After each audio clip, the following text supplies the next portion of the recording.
Welcome to tonight's broadcast of Mingus Marauder Football. This year's Verde Valley TV presentation of Mingus Marauder Football is brought to you by Jones Ford Verde Valley. On Highway 260, visit Jones Ford, Arizona's best. Bedrock Landscaping, Materials and Supplies. Have it delivered or stop by their yard on Highway 89A in Cottonwood. Larry Green Chevrolet in Cottonwood. Find them online at larrygreenchevrolet.com and find out how easy it is to buy a new car at Larry Green Chevrolet, the people place. Mingus Marauder Football is brought to you in part by Gettles High Desert Mechanical. For all of your HVAC needs, don't settle, get Gettles. Salt River Materials Group, a premier employer and community supporter in the Verde Valley. Taylor Waste, clean, secure, and locally owned garbage and recycling services in the Verde Valley and in the Quad Cities. Mingus Marauder Football is brought to you by the Greater Verde Valley Chamber of Commerce, helping businesses grow today and create a stronger tomorrow. All Price Insurance, your local provider for personal and commercial insurance. Find them at 116 North Main Street in Cottonwood. Best by Far, heating and cooling. When you need the best, they're the best by far. Rock Zoo Screen Printing, business and sporting apparel and more. Visit them online at rockzoo.com. That's ROKZOO.com. Mingus Marauder Football is also brought to you by Tiffany Construction, building Arizona since 1925. Desert View Chiropractic. Send your athlete ready to grow and play with help from Desert View Chiropractic. Manhattan. They've got you covered with sports caps, sun hats, cowboy hats, and more. At Manhattan, they've got you covered. Mingus Marauder Football is also brought to you by D-Best Plumbing. Get it done right the first time. Call D-Best Plumbing. Yavapai College, supporting local athletes and scholars. Visit yc.edu and get started building your career today. Big Brand Tires on Highway 89A in Cottonwood and online at bigbrandtire.com. Now let's head to the field with your play-by-play announcer, Jackie Bessler. Welcome one and all here to Thursday Night Football, the Mingus Marauder edition Thursday night. Jackie Bessler, Nick Yatsenko along with you here. We are not playing on tomorrow. Is that good English? So weird. That's goodish English, right? We are not playing on tomorrow because not as many referees as necessary. So we've got a special Thursday night game here at Mingus Union High School, which is awesome. And we match up with Mohave, and it's been 5 years since Mohave has been back in the Grand Canyon region. I went and talked to their head coach, and I'm like, welcome back to the Grand Canyon region. Yeah, and his team's doing great. Mojave's playing well in the Grand Canyon region, coming up from the 3A division, where they had a lot of success too. Well, Mohave decimated Flagstaff last week, 60-7. Mingus on the road to 5A Maricopa, our first matchup with the Rams, and Mingus lost 57-0. I was confused with all the directions and things on the field. It was supposedly a big, gigantic ram, but I couldn't tell. It was just, I just got lost on the field, man. It was pretty cool. Like the aerial view of that must have been super cool. It was this big silhouette of a full-bodied ram. That's kind of what threw it off a little bit. Oh, it wasn't just a full-body ram. Wasn't just the head. Oh! Yeah. Well, now, if I knew I was looking for a ram behind, it would have been totally different. That's right. See, okay. I didn't help you last week. I should have. Beautiful weather here tonight. It's going to be absolutely gorgeous football weather. 61 degrees at kickoff, my friend. It is perfect football weather right now. I actually went to Nikki over at Foothills Bank, and I said, I can't come to your chamber mix here tonight because I have to do a Mingus football game. She goes, on a Thursday? Are you kidding me? I said, yes, I'm serious. She just looked at me like, no way. I hope she turns on the radio and finds out. Thursday night football, Thursday night football. The special edition here in the cave. We're going to take a break. When we come back, we're going to recap that Mingus-Maricopa game and look at Mingus' schedule and see how everybody's doing when we come back to the cave here at Mingus Union High School after this.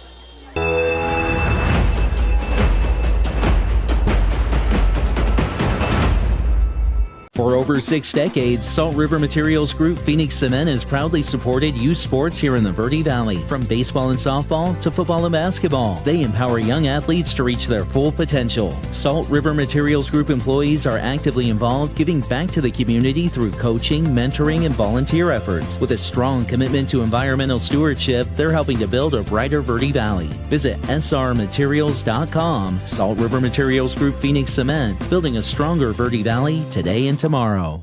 For over 20 years, Roxu Screen Printers has been the Verde Valley's choice for custom business and sporting apparel. Bring your ideas and logos to Roxu Screen Printers and watch as your creations come to life. Choose from an extensive selection of items available for your company, team, or organization's logo. From t-shirts and hats, specialty items, and embroidered company attire, you can get started with a quote by calling 928-646-5734 or email dawn@rockzoo.com. That's ROKZOO.com.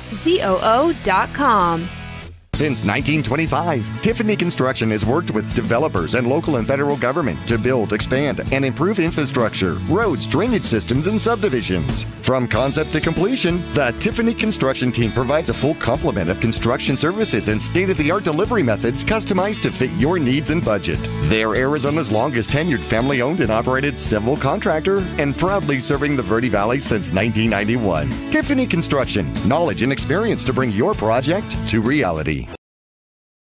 Yavapai College offers affordable, career-focused, fully accredited, and 100% online bachelor's degrees in business, nursing, computer science, and a first-of-its-kind 3-year Bachelor of Applied Science in Business. Whether you're starting fresh, advancing your career, or exploring a new passion, Yavapai College provides personalized support and real-world opportunities to help you succeed without the burden of overwhelming debt or the need to leave home. Learn more and enroll today at yc.edu. I'm here for service and ready for battle. No need. We're your neighborhood go-to for easy, fast, and friendly car care. Tires, brakes, oil, and free services like flat repair, alignment check, and brake inspection. So no upselling, overpricing, or fake repairs. Nope. And I get all that free stuff. Yep. So you don't really need all this. Big brand tire and service. Big on fast, big on friendly.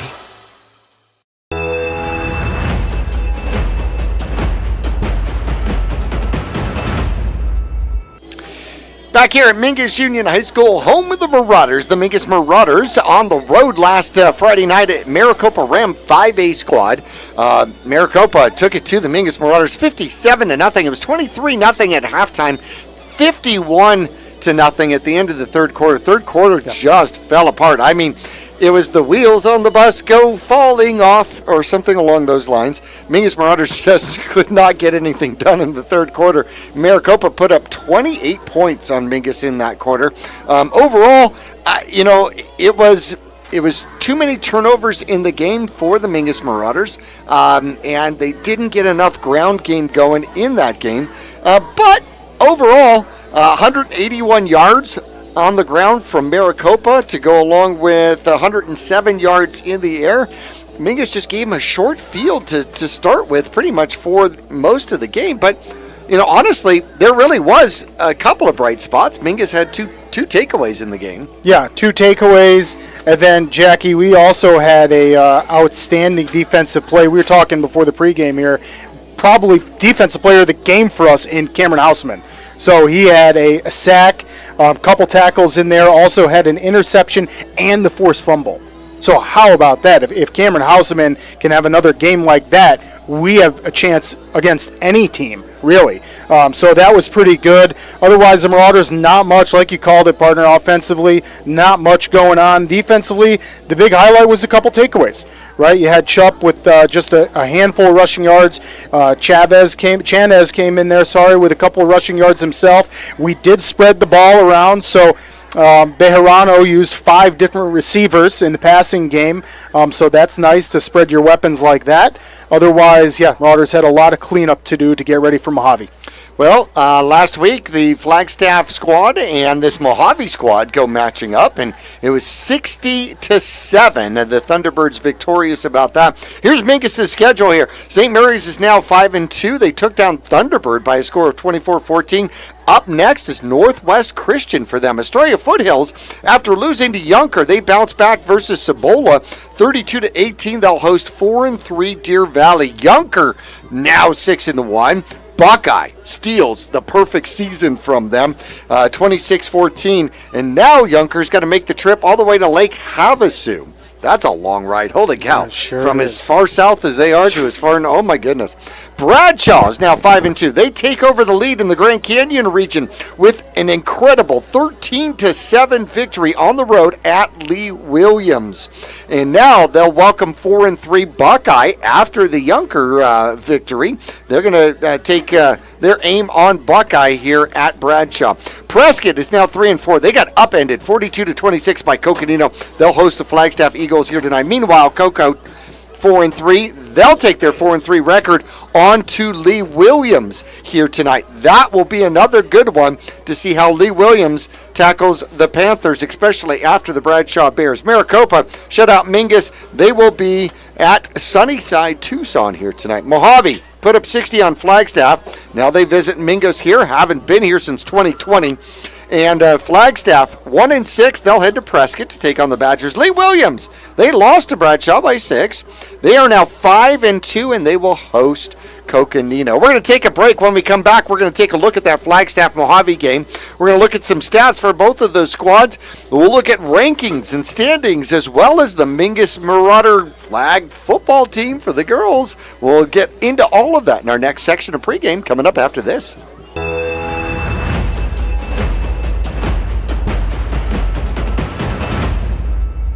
For over 25 years, Best by Far has been your trusted name in heating and cooling across the Verde Valley. Whether your heat pump's acting up or your mini split's making you miserable, we've got the fix. We service all makes and models, air conditioners, furnaces, heat pumps, and more. Need a replacement? We offer a variety of solutions from efficient upgrades to simple fixes. Now offering plumbing services too.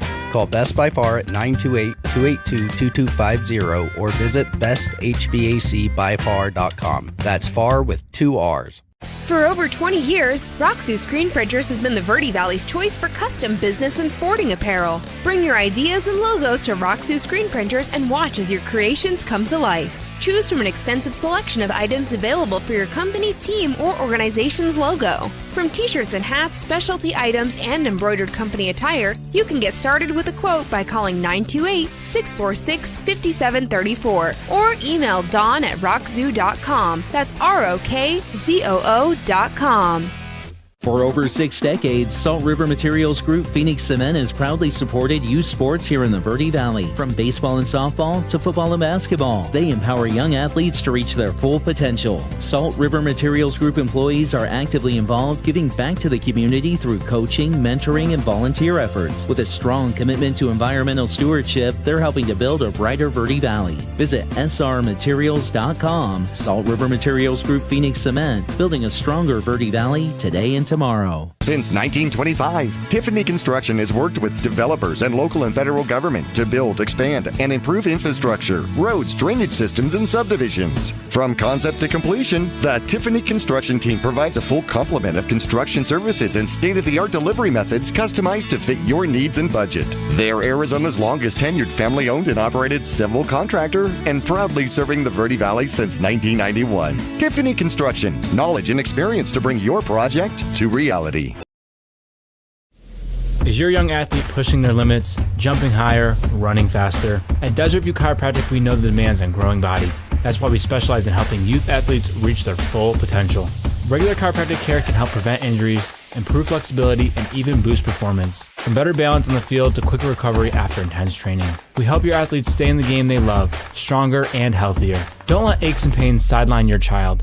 Invest in their future, on and off the field. Visit Desert View Chiropractic today because every young athlete deserves to play at their best. Call us at 928-300-1553. That's 928-300-1553.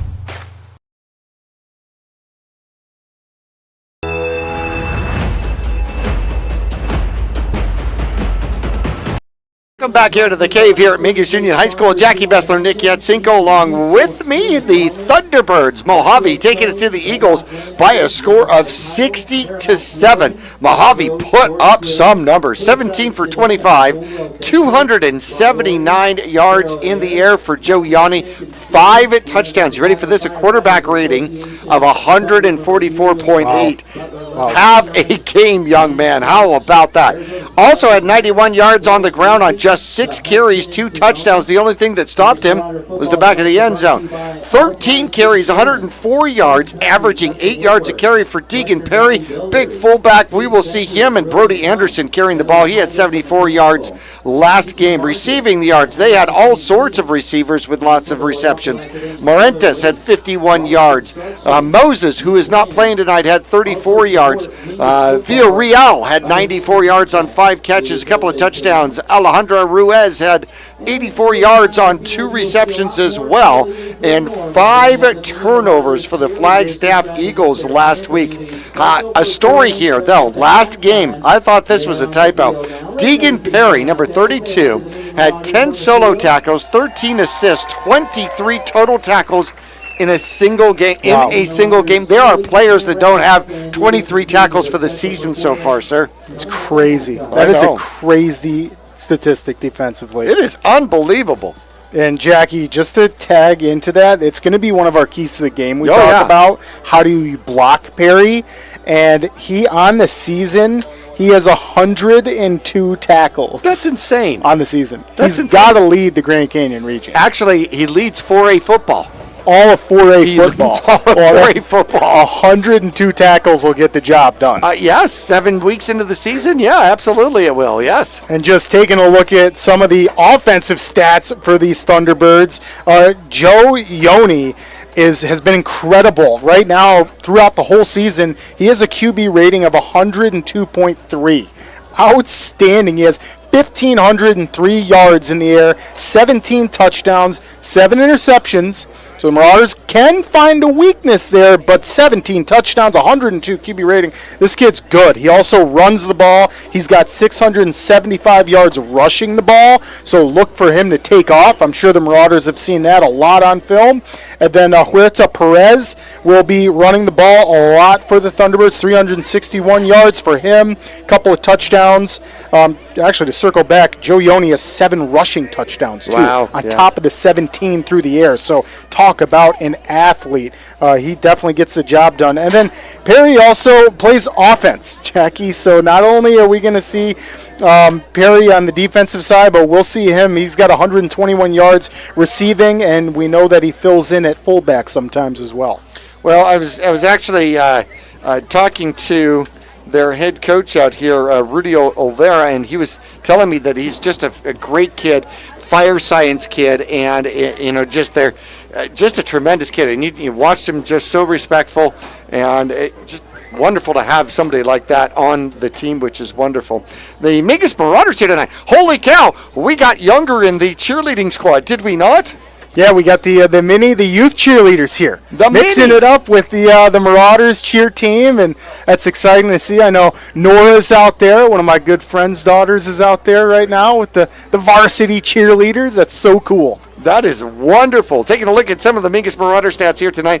Bejarano, 57 for 137, 659 yards. He's got 4 touchdowns on the season. On the ground, Rice has got 51 yards on 15 carries. Stokes, who is not here tonight, has 36 carries for 150 yards. Leading the team is Shane Chupp. We'll see if we're going to see him in the backfield here tonight. He's still a little dinged up. He's got 66 carries for 191 yards.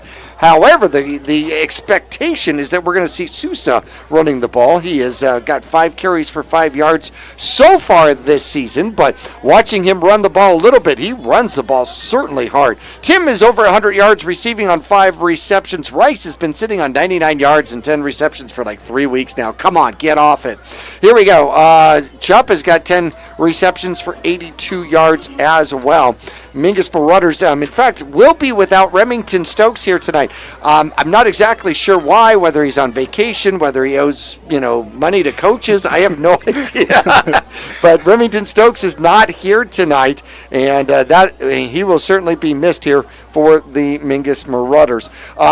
Speaking of Mingus Marauders, flag football team just continues to fly here. Yeah, Jackie, the girls' flag football team has been a team from Mingus that we've talked about all season long up here in the box. That is an exciting team to see, and they are finding a lot of success. Their overall record is 9-2, 7-1 in conference. They have played some serious competition, some 5A schools in there as well. They've had 2 weeks off. So they will come back against these Mohave Thunderbirds the 23rd of October. Their last game, they were able to beat Bradshaw 28-0, and that is no easy task. Bradshaw's a very good girls flag football team, so they beat them 28-0. Week before that, they beat Saguaro High School 34-9. Yeah.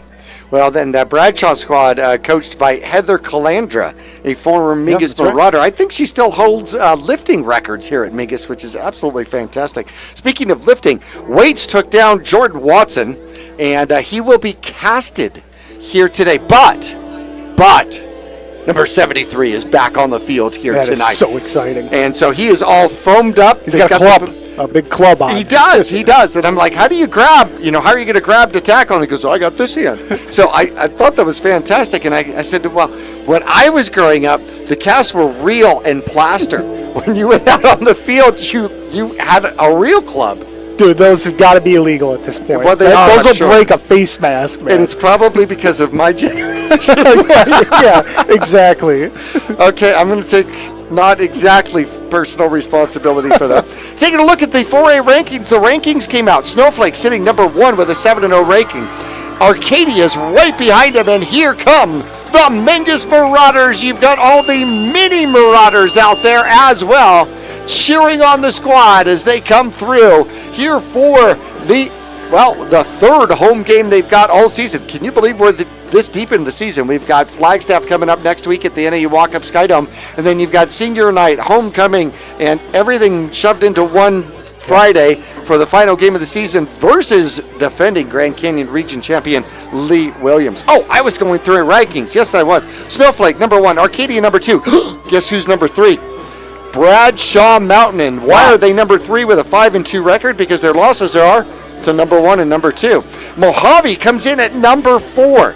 Mohave comes in ranked number 4 in 4A, and this is just up from the 3A squad, and they're looking to try to go back to 3A. How about the Grand Canyon region, man? That's exciting. I know. So you got 3 and 4 represented here by the Grand Canyon region. Marcos Deniza is 6-1. They're 5. Saguaro, that's from Tucson. They are 5-2. St. Mary's, who Mingus played, they are 7. Gila Ridge is 8, and those teams are going to get a bye. Why? Because all of the playoffs is different this year. Yep. It's going to be 24-team playoff this year. Top 8 will get a bye. The next 16 will play for the right to go on to round number 2. Micah Mountain, defending champion, is number 9. Eastmark 10. Lake Havasu 11. Combs 12. Coconino comes in at 13. Yunker at 14, Mesquite 15, Lee Williams rounds out the top 16, but it goes to 24, which is Estrella Foothills, Peoria, ALA West Foothills, Deer Valley, Thunderbird, Walden Grove, Desert Sunrise, that's our fairly new school, and Sierra Lindy, oh my goodness, sitting at 24 in the play-in position. We're going to take a break. We will come back for more of our pregame show when we return to Mingus Union High School after this.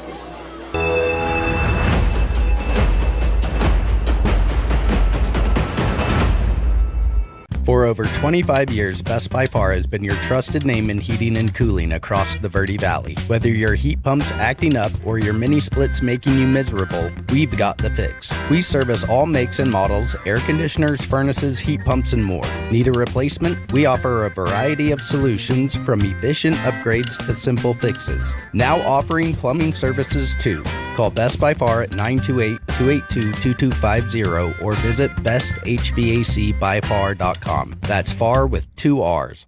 When you're looking for a plumber, no matter the job, call The Best Plumbing. From energy-saving tankless water heaters to whatever remodel project you have in mind, from the simple to the exotic. The Best Plumbing prides themselves on quality workmanship and efficiency for a fair price.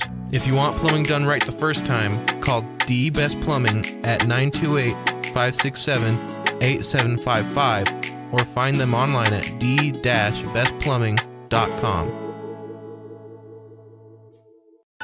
Friday Night Lights, Saturday Sidelines, and Sunday Best. At Manhattan and Cottonwood, we've got the hat for every fan, every player, and every occasion. Walk our shop and you'll find classic ball caps, sharp fedoras, cozy beanies, and bold cowboy hats, all under one roof. Proudly local, proudly hat obsessed, and always game ready. Swing by Manhattan in the Clemenceau Plaza, Cottonwood, today.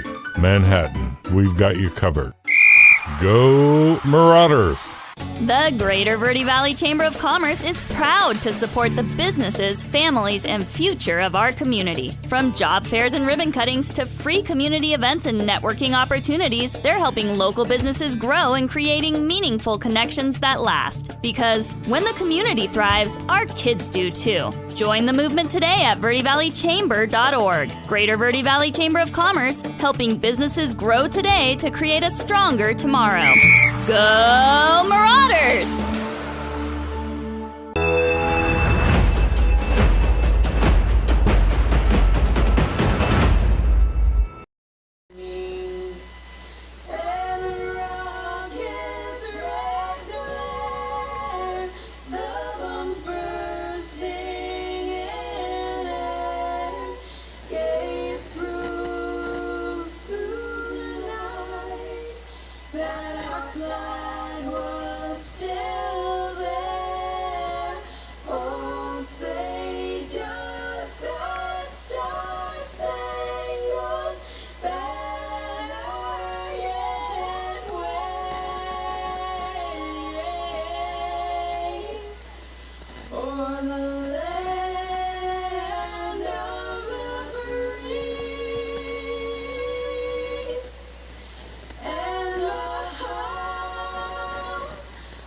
Back here at Mingus Union High School, we have our national anthem underway here. Taking a look at the Mingus Marauders and the Mohave squad. The quarterback here today for Mohave is going to be Yoni. Joe Yoni will start at the quarterback position. The starting running back is going to be number 20. That's going to be Brody Anderson. The line here today, Galvin Holmes, Cyrus Angulo Briscoe. As the center here today, Noah and Ania.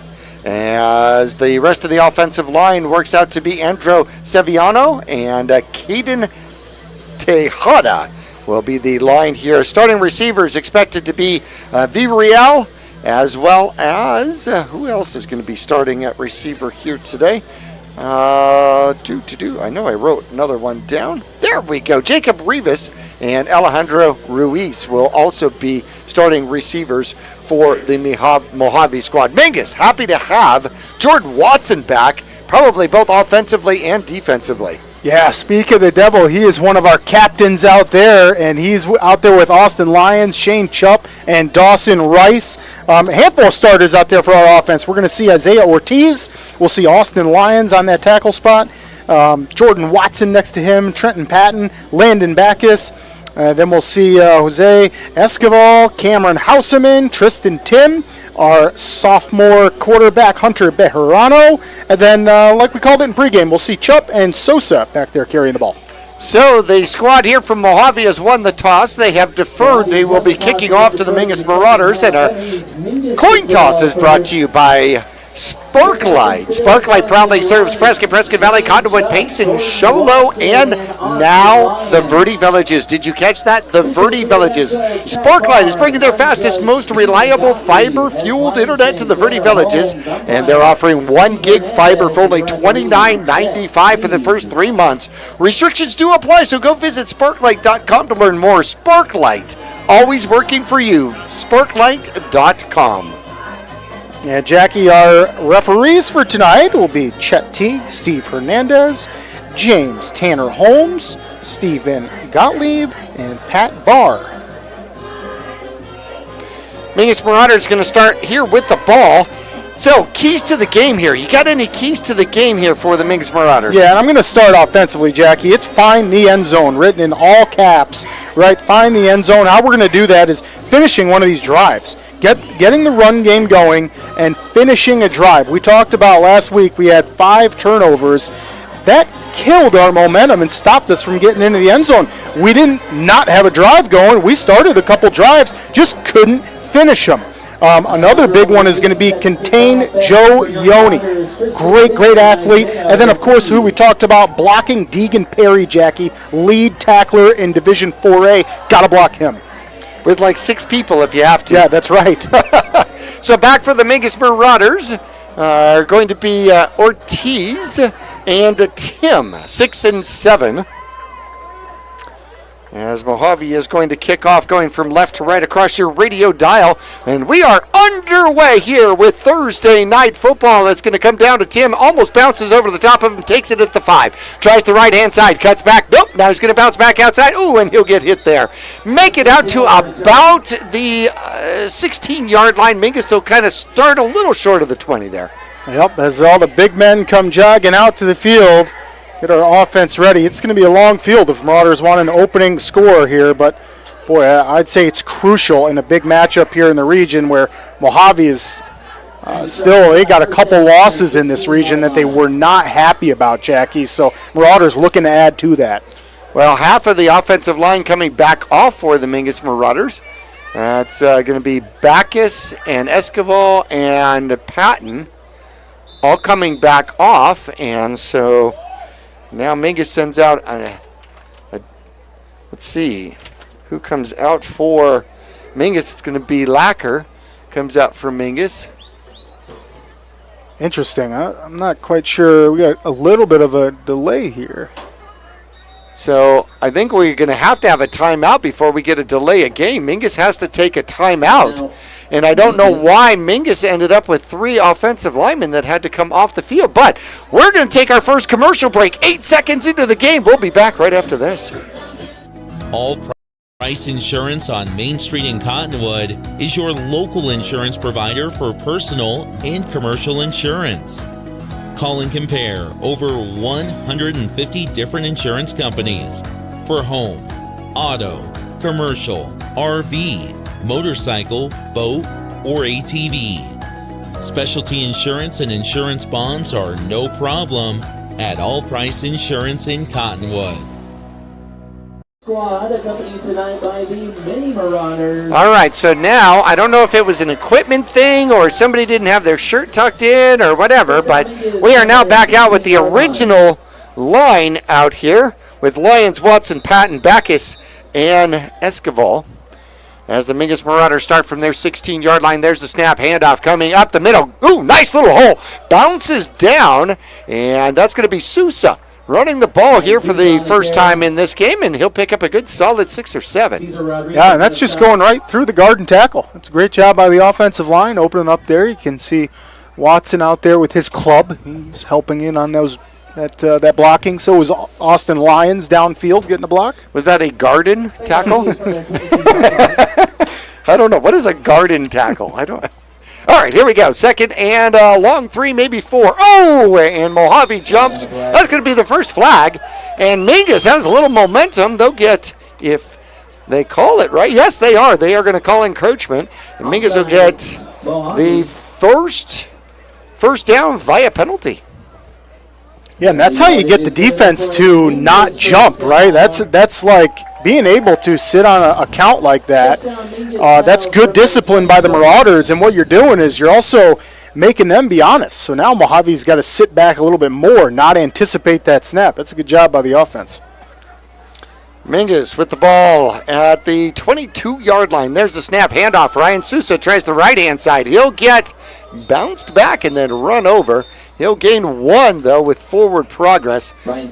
Same hole wasn't there on the right side. Yeah, that's right. That time, the Thunderbirds linebackers do a good job of coming up and just swarming Sousa. He had nowhere to go, and he's still got some forward momentum. How about that? Bejarano comes back from the sideline, comes back to the huddle, calls his play. 10:35, first quarter action, special Thursday night football here at Mingus Union High School.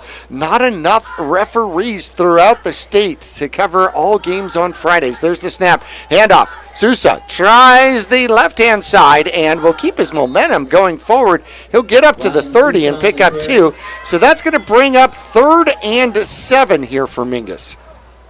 Yeah, and just the bread and butter for the Marauders right now. We're just seeing right up the gut, and honestly, it's getting forward progress, just not enough. It's going to make it 3rd and long here for the Marauders. So Mingus has not taken a whole bunch of chances on 4th down here this season, and wonder at some particular point whether they will. Mingus, 2 receivers set, 1 back in the backfield. There's the snap. Bejarano's back, looks to throw, throws, has a man, it's tipped, and then it is almost caught off the tip out there. And I think is that Tim that might have even had the possibility at that tip. Yeah, I'm pretty sure that was Tim.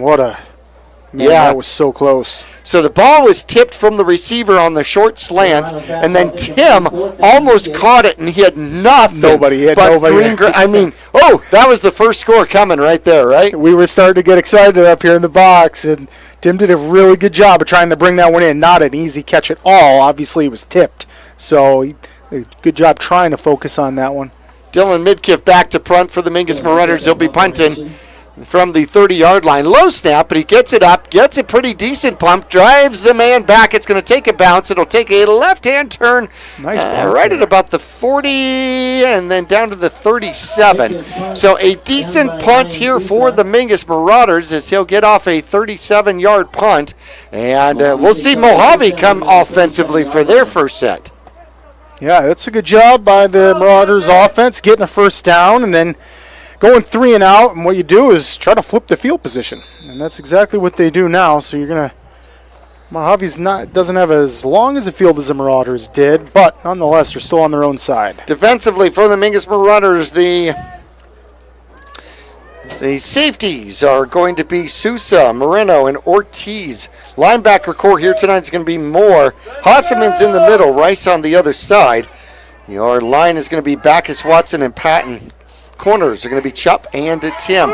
Yoni's back, sets back, has some time, throws, it's tipped up, and a tip in the middle of 3 Marauders. That was Picksville. Nobody got there, though. Yeah, nice job by the Marauders defensively, and then give some credit to that defensive line busting through. Big Watson with that club. Landon Backus on the other side, and Patton. All 3 of those guys did a good job fighting off their blocks, putting some pressure on Yoni. 2 receivers set. 2 men in the backfield here for Joe Yoni. He's going to pitch. He'll pitch to the right side. Mingus trying to stretch it out, and they get him. It's going to be a short gain and a gain tackle for about 2. And that's going to be Anderson on the pitch. Maybe they're only going to give him 1. Yeah, and how about that? That's a great job, just using your angle pursuit. A lot of help there. Chupp from the other side. These guys, Chanez on the other side here, coming in to help out. Carrillo, that is, helping out. Wholesale changes out here for Mohave. 4 receiver set for Yoni. They spread it out against the Mingus Marauders. Yoni is back. Mingus tries to put pressure. They throw up underneath, and Mingus gets to him, but just leaning forward for enough for the first down is going to be Pedro Martinez. Houseman on the stop. Yeah, that was a good job. Good job reeling that one in by Martinez there. Wasn't an easy catch by all means as he was kind of getting spun around. But he fought his way an extra 2 yards there for the first down. Thought Mingus might stop him, but didn't quite get him. He's got 433 receiving yards coming into the game. Now they're going to hand it off. Second back through. Finds a lane. Cuts back toward the outside. Ortiz will take him down, but he gets into Mingus Marauder territory down to the 29-yard line. Yeah, and that's just a great run there. 22 yards, and I believe that was Deegan. Deegan Perry with his first run, and busting forward for a few more. Jeremiah Perez on the carry. Oh, they're in a hurry up right now. Mohave right back to the line, set, ready to go. How about that? Hereta Perez with his first run, and now they throw it to the outside, immediately covered. Great coverage out there by Chubb. Said, I know where this one's going, and makes a very quick tackle out there on Villarreal. Yeah, that's defensively how you draw it up right there. That's what you get when you watch game film all week. Chubb does a great job of anticipating that play. Man, just a second or two more, he's going to pick that. But not needed. I mean, that's a great defensive play. Loss of 7 on the completed pass. Then you don't hear that too often. So the new line of scrimmage is the 25. It is second and 15 out here for Mohave.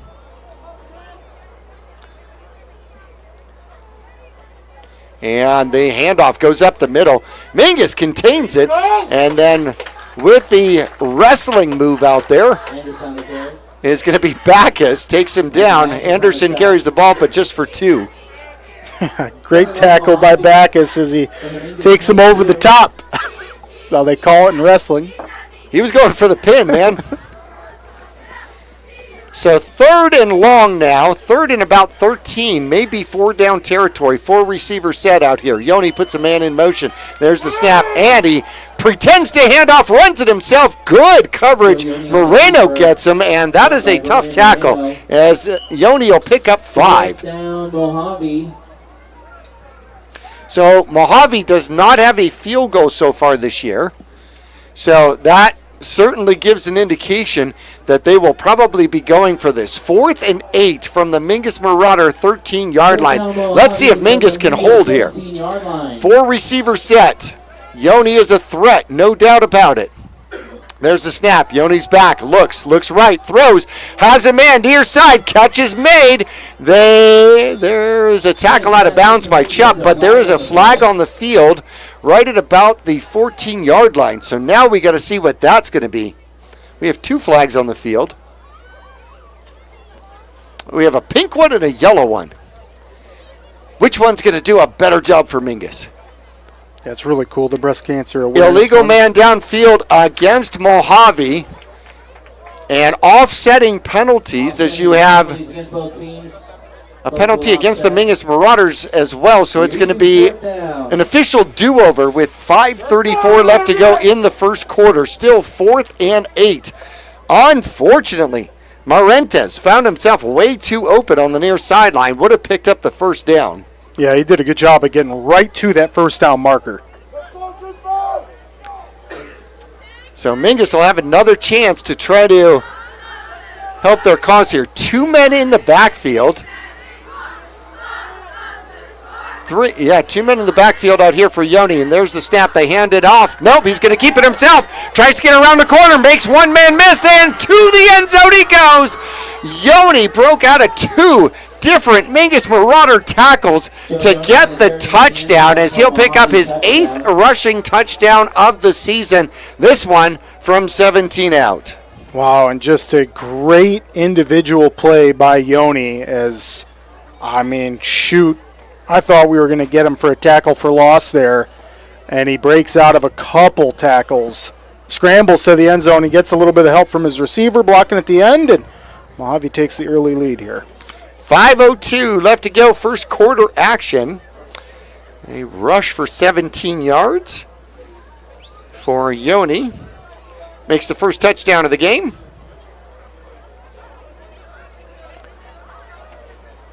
And they set up to go for 2. For whatever reason, the time is still clicking off the clock. Nope. Yep, stop the clock, please. Thank you. Should put the clock back to 5:02, but they are not going to. As Ruiz is going to make the kick. It is up and good. So Ruiz adds the extra point, making it 7-0. Mingus will get the ball back when we return after this. For over 25 years, Best by Far has been your trusted name in heating and cooling across the Verde Valley. Whether your heat pump's acting up or your mini splits making you miserable, we've got the fix. We service all makes and models, air conditioners, furnaces, heat pumps, and more. Need a replacement? We offer a variety of solutions from efficient upgrades to simple fixes. Now offering plumbing services too. Call Best by Far at 928-282-2250 or visit besthvacbyfar.com. That's far with 2 R's.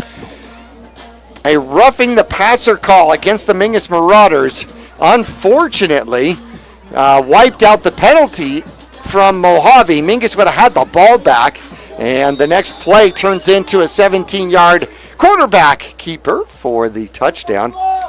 Reese is going to kick off here to the Mingus Marauders, and he'll put this one up, and it's going to be somewhat short. It's going to bounce at about the 20-yard line and almost die right there. Mingus has got to jump on it. It was laying on that turf all by itself way too long there. I was sweating there for a second. It's a good job realizing it at the end. I think Tim jumped on it, realizing that's a live ball. You got to just cover that. But yeah, I mean, the bounce was not Marauder friendly there. It bounced near, our receiving man, and then bounced back 10 yards towards Mohave. If it was the Arizona Cardinals, that ball would have hit right there and bounced directly out of bounds. Yeah. Giving them the ball at the 40-yard line with, 37 seconds. Oh, wait, I'm reliving bad dreams. Never mind. Here come the Mingus Marauders from their own 18-yard line. 3 receivers set. 1 man in the backfield. Bejarano out of the shotgun, takes the snap, hands it off. Sousa's hit immediately. Holy cow. Coming in quickly without any discretion is Noah Ania from a linebacker position. How about that? Your setter turns around and plays linebacker. Pretty athletic kid right there. So the Marauders are going to have to get some forward progress. Jackie, that last series we had, every play we had some forward progress. That time Mohave gets right in our backfield. Sousa loses 3 on the rush. Sets up from their own 15-yard line, 2nd and 13. Bejarano takes the snap, hides the ball, then decides to run. Ooh, he gets caught and gets back toward the 15-yard line. He'll get back to the line of scrimmage. Bejarano on the keeper. And he's lucky to get that. 3rd down Mingus from their 15. Mohave substitutes a few of the big guys up front. I'll tell you, man, it looked like it was there. Bejarano kind of played decoy, and I thought for a second that they were going to leave him alone, and then it looked like he had a hole, and then just somebody got a hold of him. 3rd and long, 3rd and 13. Mingus needs a play here. They'll send 2 receivers to the far side. Ortiz will set up in the slot. Bejarano out of shotgun, takes the snap, steps back, looks, surveys. Oh, gets hit. Coming in late with the sack, and Mingus is going to lose yardage back to the 7-yard line. Boy, one of our keys to the game, partner. There he is. There's Deegan Perry, your 4A leading tackler, coming in with a huge sack for the Thunderbirds. A little bit of a stunt and a delayed blitz, and he came in. Bejarano had his eyes downfield and did not see it coming until the last second. Hung on to the ball, though, but that is going to put the Mingus Marauders deep in their own end zone to punt.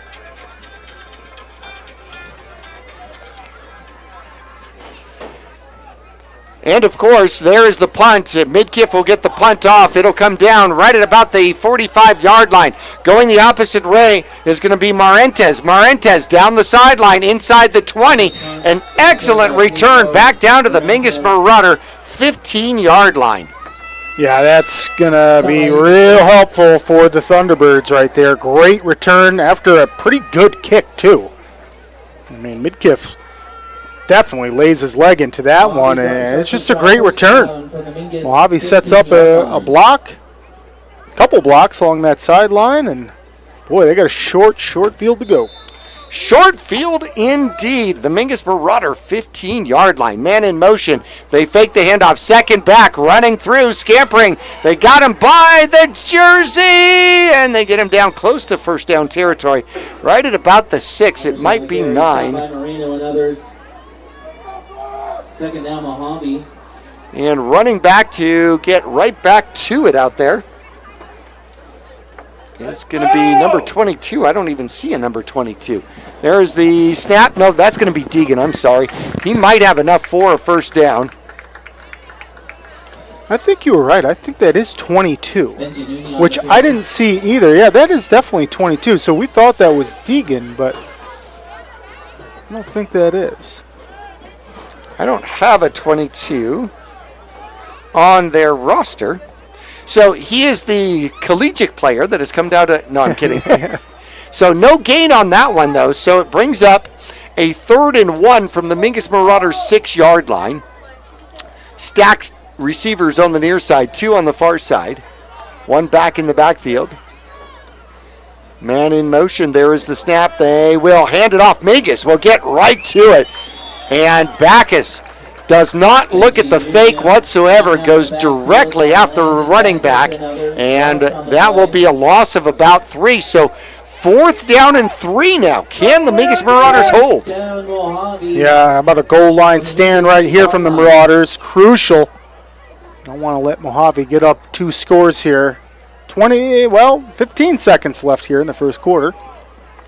14-13. Yoni out of shotgun, has 3 receivers to the near side, steps back, looks to throw, then looks to run, then looks to throw, has a receiver absolutely wide open in the back of the end zone. He got lost, and Ruiz literally, nobody saw him out there. Yeah, he just kind of stopped right his route. Yoni does a good job of creating a lot of time, and the Marauders just kind of lose him in the end zone. And Yoni finds him. That'll be the first touchdown pass of the game, an 8-yard variety. That'll make the score 13-0 over the Mingus Marauders with no time left on the clock. Extra point is up and is good by Ruiz. So he gets all 7 points for that one. 14-0 at the end of quarter number 1. We'll be back for the kickoff after this. Whether you're doing new construction, a remodel, or just filling in the bare spots, there's only one place to go in the Verde Valley for the best in rock, sand, gravel, and boulders, Bedrock Landscape Materials and Supplies. They also stock flagstone, bagged Portland cement, Belgard pavers, Phoenix pavers, Acker stone, artificial turf, and now even rebar and culverts. Make them your one-stop shop, have it delivered, or stop by their yard on 89A in Cottonwood. Let Bedrock Landscape Materials and Supplies rock your world. I'm here for service and ready for battle. No need. We're your neighborhood go-to for easy, fast, and friendly car care. Tires, brakes, oil, and free services like flat repair, alignment check, and brake inspection. So no upselling, overpricing, or fake repairs. Nope. And I get all that free stuff. Yep. So you don't really need all this. Big Brand Tire and Service. Big on fast, big on friendly. At halftime, we have a special performance. Back here for the Mingus Marauders. Mini Marauders. Yes, we have the Mini Marauders out here. Future Mingus Marauder cheerleader squad in the house. They were welcoming Mingus in here today. Got the black and pink pom-poms. Breast Cancer Awareness Month. Ruiz attacks the ball. The lefty pops it up in the air, and it's going to bounce right at about the 10-yard line. It'll be picked up far side. It's going to be Ortiz. Ortiz cuts under 1, loses the ball. And Ortiz, let's see if he is down. No, it's going to be Mohave ball at the Mingus Marauder 20-yard line. Ouch. That one hurts. That one hurts. Mohave, off the kickoff after scoring right at the end of the first quarter, is able to force a fumble on the kickoff. Man, that is a tough break for the Marauders. The defense is going to come out instead of the offense. which some of that defensive line, they'd have been coming out anyway. Well, the defense is the offense. Right. So the Mingus Marauders started with a short field of 15 yards, now 20 yards. Yoni over center here for the Mohave Thunderbird, steps back and pretends to hand off. Goes to the right, now he'll take off toward the sideline. He'll pick up about 6 and gets run out of bounds on the far side of the field. Yeah, that's a smart quarterback play by Yoni. That's why he's one of their stat leaders. Well, the stat leader for the Thunderbirds. Doesn't see anything downfield, not going to force anything. And just takes off and gets a few yards upfield and gets out of bounds. 2nd and probably 5 from the 11-yard line. 4 receivers set, 2 to the top, 2 to the bottom, 1 back in the backfield. Yoni trying to move somebody around. Slaps his hands and will hand off. Trying the left-hand side, bumbling, stumbling through. He actually jumped through the line. And that is going to be number 24 on the run, Huerta Perez. And he'll pick up 4. And we've seen Huerta Perez run it a couple times tonight. Big body out there, Jackie. He's listed at 6'1", 230 pounds. Also listed as a D-end, defensive end. So how about the athleticism here from Mohave? 4 receivers set again. Quarterback out of shotgun. It is 3rd and 1. They will hand it off. And Mingus in the backfield. That is Mr. Moore. Yeah, well done, Ethan Moore. That is a great job tackling the big guy. Huerta Perez, who just had a run. And Ethan Moore says, not this time. Going to take away a couple of those yards. Loss of 2. 4th down again so far. Mohave is 2 for 2 on 4th down conversions. It'll be 4th down at the Mingus Marauder 15-yard line. There's the snap. Quarterback's back. Comes to the near side. Now goes to the far side. Pumps. Has the first down. Ditches toward the end zone. Toward the corner. Did he get in? No, he is out. Mingus will stop him at about the 1-yard line. But he does pick up the first down and then some. Yeah, just phenomenal quarterback play here for the Thunderbirds. The Marauders definitely do a good job of leaving himself a chance here for a goal line stand. And there's the snap. We get flags and whistles. And we're going to get an encroachment, I believe, against the Mingus Marauders. That'll be half the distance. So it'll go from the 1.5 to the 3/4 of 1. Those are official numbers, by the way. Yeah, Thunderbirds didn't need it either. So, I got a question for you. I mean, do I put in a penalty of 3/4 of a yard, or how do I do that? That sounds like one of my up-downs. Like it was a 3/4 of an up-down. So I saw you do up-down. Mark it. You were much better at down. Oh, they look like the tush push, and they will tush push in. And it will get in for the end zone. And I believe that's Yodi that got the ball across in the scrum there at the goal line. That'll make it 20-0. 9:44 left to go in quarter number 2. Got to practice the tush push. Well, the green and white, something to do with the Eagles, maybe? I don't know. Yeah, how about that? It all makes sense. I don't know, dude. I don't know. Ruiz on to attempt the extra point. All right. Ruiz is out for his 3rd extra point attempt. The lefty. There's the snap. Low snap. Kick is up. It wobbles through. That's going to make it 21-0 with 9:44 left to go. 2nd quarter. All right. Mingus needs a return. We'll see if we can get one when we come back after this. For over 60 years, the Glenn Jones name has been recognized for integrity and honesty. And the Jones Auto Center's in Wickenburg. Jones Ford Verde Valley. Take a nice country drive out the Buckeyes. When you're talking about Arizona's best, you're talking about the Jones Auto Group. It's quick, fast, strong.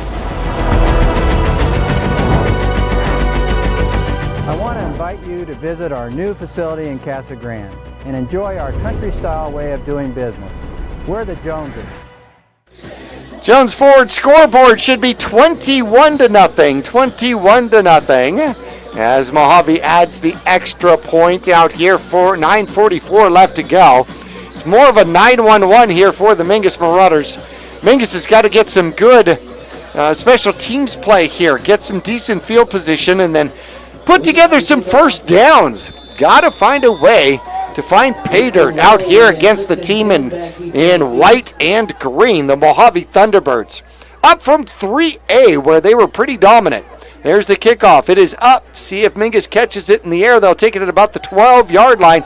Come across toward the middle. Ooh, and then get hit right at the 20-yard line. On the return, stopped by Corinthian Phillips. And that will be where the Mingus Marauders are going to start at their own 20.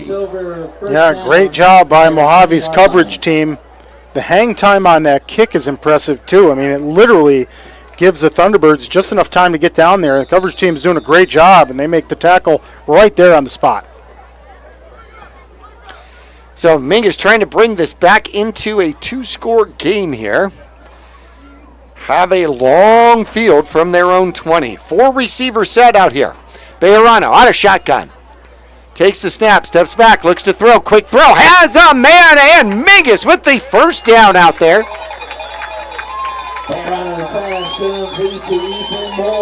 Moore is going to pick up the first down with 11 yards on the reception. Good tackle defensively, turns around, catches a pass for a first down. That's right. Couple of our players going both sides of the ball. Many of our players going both sides of the ball. Ethan Moore's one of them, and that is good call, partner. That's a great catch in traffic by Ethan Moore, and sheds one tackle, almost sheds another, but gets the first down for the Marauders. Tighter set out here for the Mingus Marauders with 1st and 10. Movement out there. Did they bring him across? Yep, it's going to be offsides on the visiting squad from Mohave. That'll make it 1st and 5.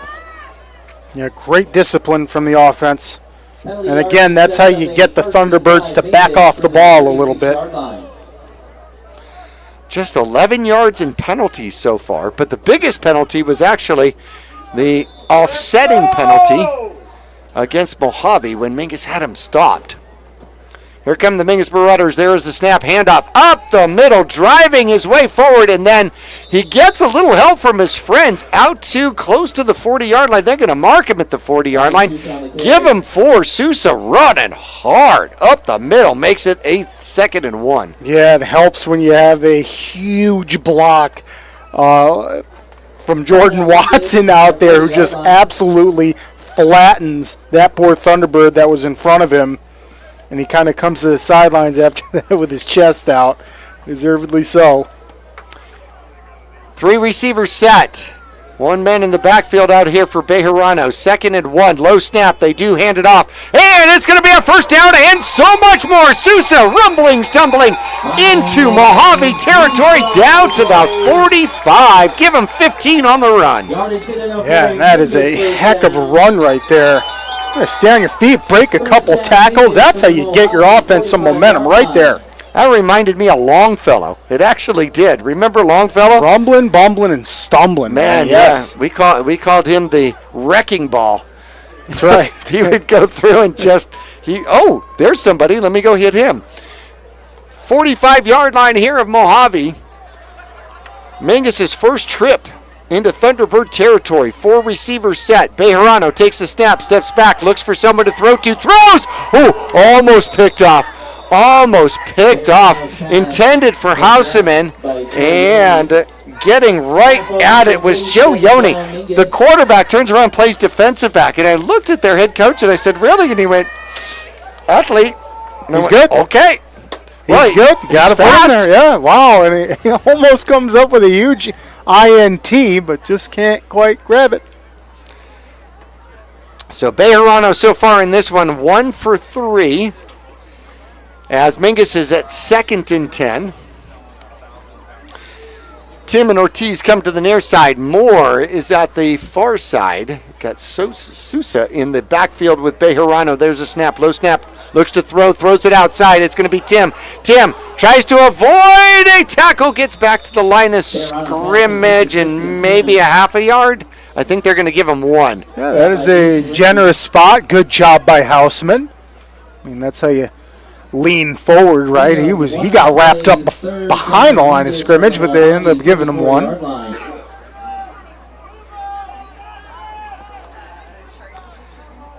So second completion out there. And I like the easier completion. It was just a little bit too late to get the play going. He was open, and then he wasn't. 4 receivers set. 3rd down and 9. Dawson. Rice is going to go to the far side. There's going to be a pitch. It's going to go to Sousa. Sousa tries to outrun everybody, and we'll get back to the line of scrimmage, but I think I saw a flag on the opposite side of the field. And that is going to be a hold against the Mingus Marauders. Now let's see if they actually take the penalty. Right. Because it would be 4th down, 4th and 9 from the Mohave 44-yard line. Penalty is declined. Yeah, so good call. They're going to opt for the 4th and 9 here from the Marauders. And I would. Yeah. Yeah, it looks like we're going to punt it. And I'll tell you what, if we can flip the field position here, Jackie, that'd be a small win, right? A small victory, and that's what we need several of to build off of. See if the Mingus Marauders can get the ball to go out of bounds here, inside the 10 or something like that. Midkiff back to punt here for the Mingus Marauders. He stands at his own 43-yard line. Good snap. Gets the punt up. It's a decent punt. It's going to take a bounce, and he's going to let it go, and it's going to roll. Oh, just into the end zone. Oh, Midkiff, 2 less bites of breakfast, and I think he would have stopped that thing on the 2-yard line. Great call, and even better punt. I mean, really, that almost died right at the goal line, but just rolls in for the touchback. Smart play there by Mohave to let that get in the end zone for a touchback, but you like to see that from your punter right there. It's a good kick. But when you're the returner and you go, okay, I'm going to let this thing roll, and then it rolls slowly. Yeah, you're like, oh yeah, on the ground, blowing you at can see it. him sweating out there for sure. Go. Now, I saw the same thing that I do with my bowling game. You've released the ball, and then somehow with your body English and your hips, you're trying to steer it. Oh yeah. Stop it, steer it. Yep. 4 receivers set out here for Mohave. Yoni is back, steps back, looks, has a little bit of time, looks, throws, has a man. Mingus will hit him, but it'll get out to the 30-yard line. A 10-yard game out there for Ruiz. And good job by Houseman. Jumps on top of him to tackle him. It says, you're not going anywhere else, man. It rode him right to the ground. Enough for a first down to move the chains, though. Snap. Quarterback throws, has a man deep, and there's contact, but there's an interception. The flag comes out. It is not going to count as Tim goes all the way across the field and then gets thrown down with rather passion out there. So the receiver and the defensive back actually hit legs, and the receiver went down. Tim came up with the interception. The home crowd not happy with that call at all. Let's see if they're meeting about it. Yeah, they're meeting about it because you're right. I mean, that is one where they both tripped. They're both going for the ball, and the Thunderbird trips on that. Let's see. They're waving it off. What a pick right there. So Tim picks it off at about the 30-yard line, brings it all the way back to the 43-yard line. Mingus punted it when they were at the 44, so this is now the best field position they've had. Yeah, and for all you young DBs out there, what Tim did was Tim looked behind him, right, looking for the ball just like the receiver. And then when the other receiver falls down, you can't get called for a penalty if you're looking for the ball. Great defensive play by Tim. Fantastic. Over-the-shoulder catch, then turned it around, and then had a phenomenal run back. And once he saw the flag, he could have gone down, but no, he ran it all the way out. There's the snap. Bejarano's back. He's got some pressure, and he's going to get hit and dropped. Couldn't find somebody downfield and open. Had a man in the middle of the field here open, just did not see him. And Mingus will end up with the 5 or 6 yard sack out there. Yeah, and credit that sack to that big old Deegan Perry out there for the Thunderbirds as the leading tackler for 4A gets another one. Key to the game. Block him with 4 people. Yeah, second sack of the game against Bejarano. Had a little bit of time. Had a man down the middle of the field. Just could not catch him. Couldn't see him. Mingus, 3 receivers near side. Bejarano takes the snap. New line of scrimmage is the 48-yard line. Oh, God, he's in trouble immediately. Tackled by the neck. And that is going to be a huge sack. Mingus got up. I don't know if they had some sort of a screen pass on because the defensive line was in the backfield immediately. Yeah, maybe, and that's Corinthian Phillips Jr. for the Thunderbirds, who, just like he called it before, Hunter Bejarano can even turn around. He was in the backfield. Second sack in a row, so great play for the Mingus Marauders. And then they start to stall here. Mohave brings the kitchen sink again. They get the ball out to Sousa. Sousa, ooh, hit hard. Spun around. He'll pick up about 4. He gets hit low, and then somebody comes across the top and hits him again. That's going to bring up a 4th down and, about 18 or 19 out there from the 47-yard line of Mohave. It looks like a punt situation for sure. Yeah, and here we go again. Midkiff's got another great chance here to flip this field position, which he's done a good job of. I'll say that. The punt team for the Marauders has done their job tonight. This time maybe he can keep it out of the end zone. Mingus unable to take advantage of the interception. There's this good snap. Midkiff gets it off. We'll get a bounce. This one's going to die right at about the 12-yard line. Oh, Mingus misses a tackle in the backfield. They run him out of bounds, but he will get the ball away from his own end zone out to about the 23-yard line. Yep, another good punt by Midkiff. We have definitely seen an improvement week to week with Midkiff punting the ball. These punts are significantly better. And, that's how you try to win the field position battle. Is now Mojave's got a long field to go. So defensively, you've got another opportunity to force another turnover. And, man, that was huge last series. 3:06 left to go here in the second quarter, rather. I looked at the scoreboard here at Mingus, and it was 21-1. I was thinking, how do you score 1? 4 receiver set, man in motion. Yoni steps back. There was movement, and dropping the ball out there, and then getting hit for doing so was going to be Pedro Marentes, and then Chubb just followed through with the tackle anyway. Yeah, Gavin Holmes, who originally thought maybe that was a fumble, went to pick it up, and Gavin Holmes for the Thunderbirds kind of tweaked his ankle as he went down to get it, and he's moving real slow out there. He should probably take a break, but he gets back to that huddle. Well, Mohave has had the injury bug. I was going through their lineup, and oh my goodness. Yeah, I hate to hear that. I know, they have had so many injuries, and a lot of starters, too. A lot of really key players to this Mohave Thunderbird squad. They put a man in motion, and they will give it to the second back, who has a hole up the middle. He'll get his legs taken out, but he'll gain 9, making it 3rd and short. That is mysterious number 22 out there. From the 31. Quick pass near side. Oh, it's tipped off of his hands. Intended for number 14 out there, and I don't have a... Oh, that's Jacob Rivas. Rivas tipped it up in the air. Mingus with another potential interception opportunity. That's the second tip up in the air. And the clock is stopped here with 2:34. Now, how about this? They're going for it, and they do go for it, and immediately sitting down after they catch deep in their own territory. Mohave at 4th and 3 goes for it, and will get the reception out there. Villarreal picks up about 5 yards and the first down. Yeah, smart play there. Villarreal just getting that first down marker, and that was designed, right? You just get to that first down marker, turn around, and he only throws the ball right at him, then takes a knee quick. Second reception, and they will hand the ball off, trying the right-hand side. Lots of room over there. Good gain of about 9, as that is going to be Hereta Perez.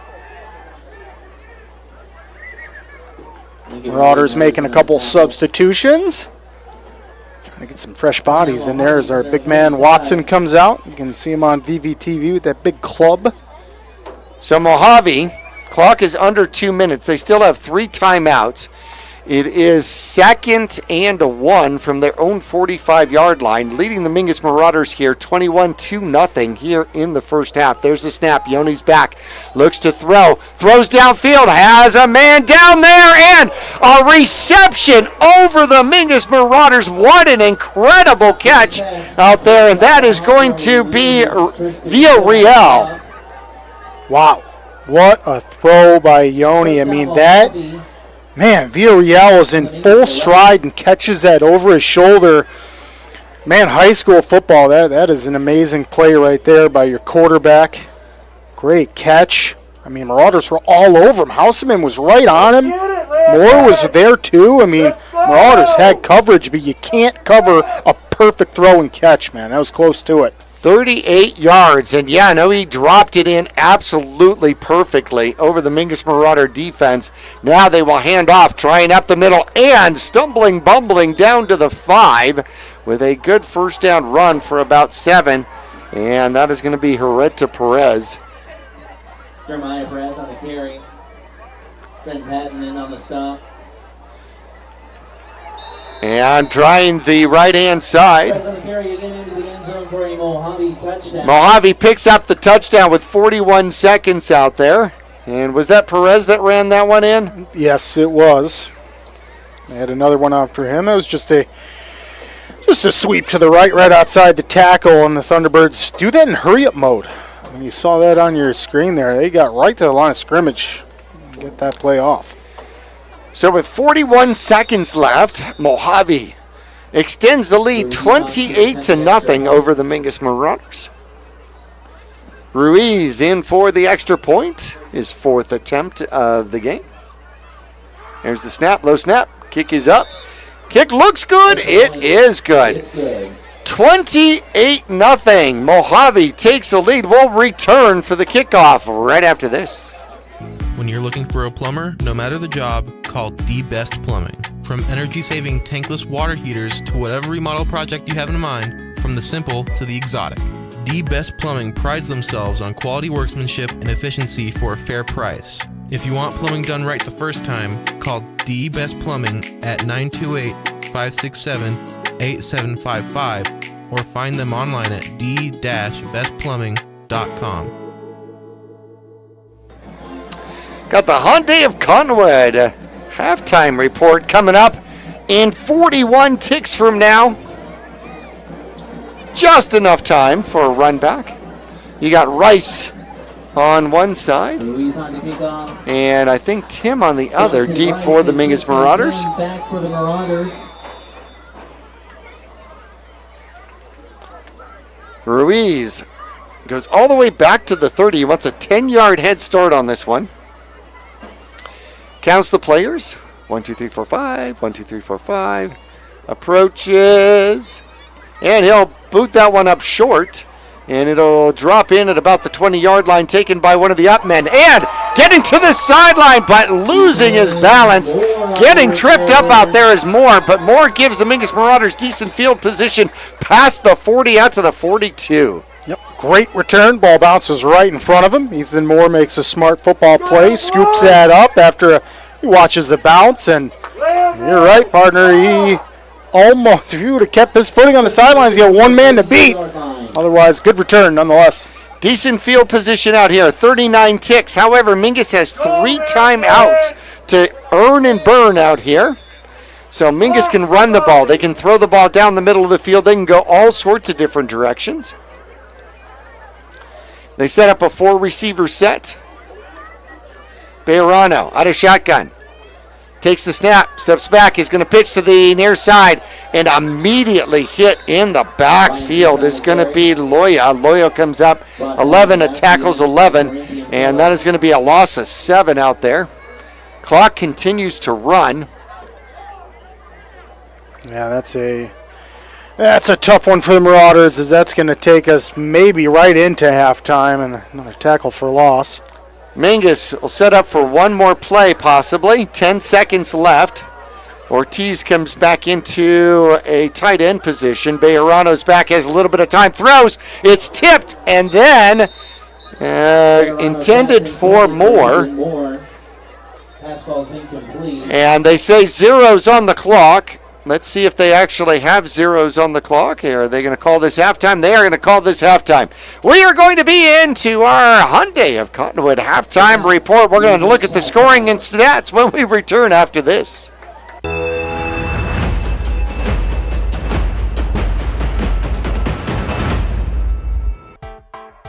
I'm Chris. And I'm Tandy, owners of Taylor Waste. We are homegrown in the Verde Valley and nearly your last local choice. We want to be your first choice for residential and small business garbage service. Get a free month service when you make the switch to Taylor Waste. And enjoy monthly service as low as $19 per month. Visit TaylorWaste.com for more information. Or to start service, call Taylor Waste at 649-2662. Taylor Waste, service tailored to your needs. Larry Green Chevrolet has been an important partner to this community for over 30 years. Whether it be offering outstanding service and deals to the Verde Valley or providing support to schools, charities, and community events, we have made it a part of our business. We love and support the growth and future of Cottonwood and our surrounding areas. That's why we refer to our dealership as the People Place. Larry Green Chevrolet is a proud sponsor of Yavapai County, and we are proud to support our Mingus High School football. Go Marauders! Since 1925, Tiffany Construction has worked with developers and local and federal government to build, expand, and improve infrastructure, roads, drainage systems, and subdivisions. From concept to completion, the Tiffany Construction team provides a full complement of construction services and state-of-the-art delivery methods customized to fit your needs and budget. They're Arizona's longest tenured family-owned and operated civil contractor and proudly serving the Verde Valley since 1991. Tiffany Construction, knowledge and experience to bring your project to reality.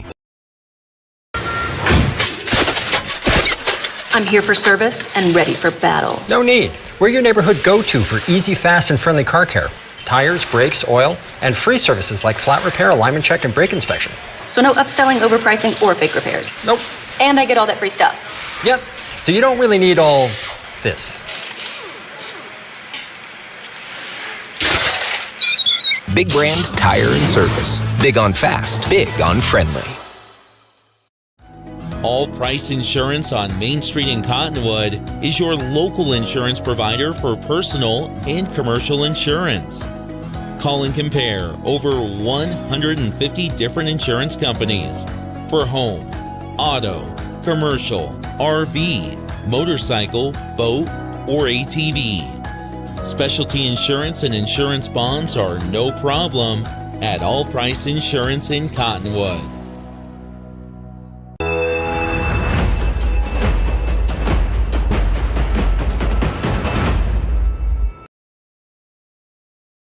Of Mingus Marauder cheerleading out on the field right now, and that is awfully cute. So the mini Marauders are out there with the cheer squad. So this must be cheer week here at Mingus Union High School, where they do the whole cheer mini camp.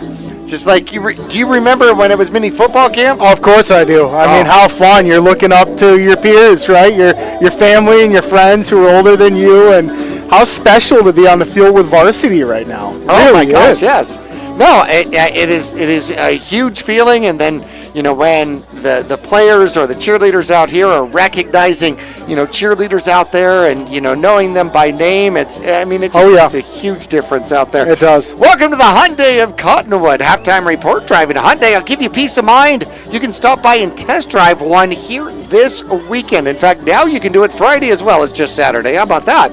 And you can see for yourself. Hyundai of Cottonwood is thinking of you every single mile with America's best warranty. They're right above Larry Green Chevrolet on Rodeo Drive, and you can check them out anytime at HyundaiofCottonwood.com. HyundaiofCottonwood.com. Scoring. Well, it's been all Thunderbirds out here. Mohave up from 3A back to the Grand Canyon region, taking care of business here on a Thursday night at Mingus Union High School.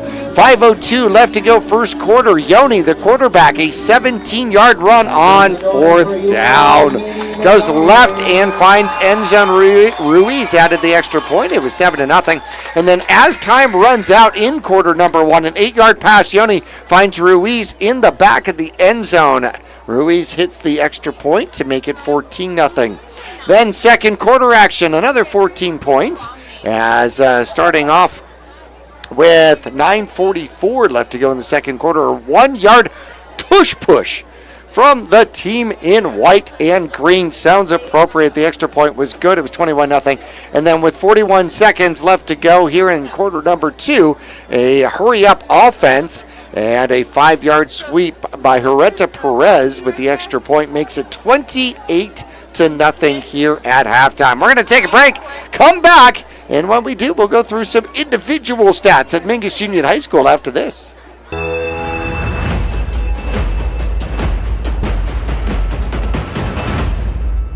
Whether you're doing new construction, a remodel, or just filling in the bare spots, there's only one place to go in the Verde Valley for the best in rock, sand, gravel, and boulders, Bedrock Landscape Materials and Supplies. They also stock flagstone, bagged Portland cement, Belgard pavers, Phoenix pavers, Acker stone, artificial turf, and now even rebar and culvert. Make them your one-stop shop, have it delivered, or stop by their yard on 89A in Cottonwood. Let Bedrock Landscape Materials and Supplies rock your world. I'm here for service and ready for battle. No need. We're your neighborhood go-to for easy, fast, and friendly car care. Tires, brakes, oil, and free services like flat repair, alignment check, and brake inspection. So no upselling, overpricing, or fake repairs. Nope. And I get all that free stuff. Yep. So you don't really need all this. Big Brand Tire and Service. Big on fast, big on friendly. For 4 generations, the Gettles name has been synonymous with heating and cooling ingenuity. Since 1987, Gettles High Desert Mechanical has established itself as the premier HVAC company in northern and central Arizona, having not only survived recent economic setbacks, but thrived and grown during those times. From sheet metal fabrication to equipment installation, and now comprehensive plumbing and drain services. From clogs to comfort, Gettles has you covered. Don't settle, get Gettles, and go Marauders. I'm Chris. And I'm Tandy, owners of Taylor Waste. We are homegrown in the Verde Valley and nearly your last local choice. We want to be your first choice for residential and small business garbage service. Get a free month service when you make the switch to Taylor Waste. And enjoy monthly service as low as $19 per month. Visit TaylorWaste.com for more information. Or to start service, call Taylor Waste at 649-2662. Taylor Waste, service tailored to your needs.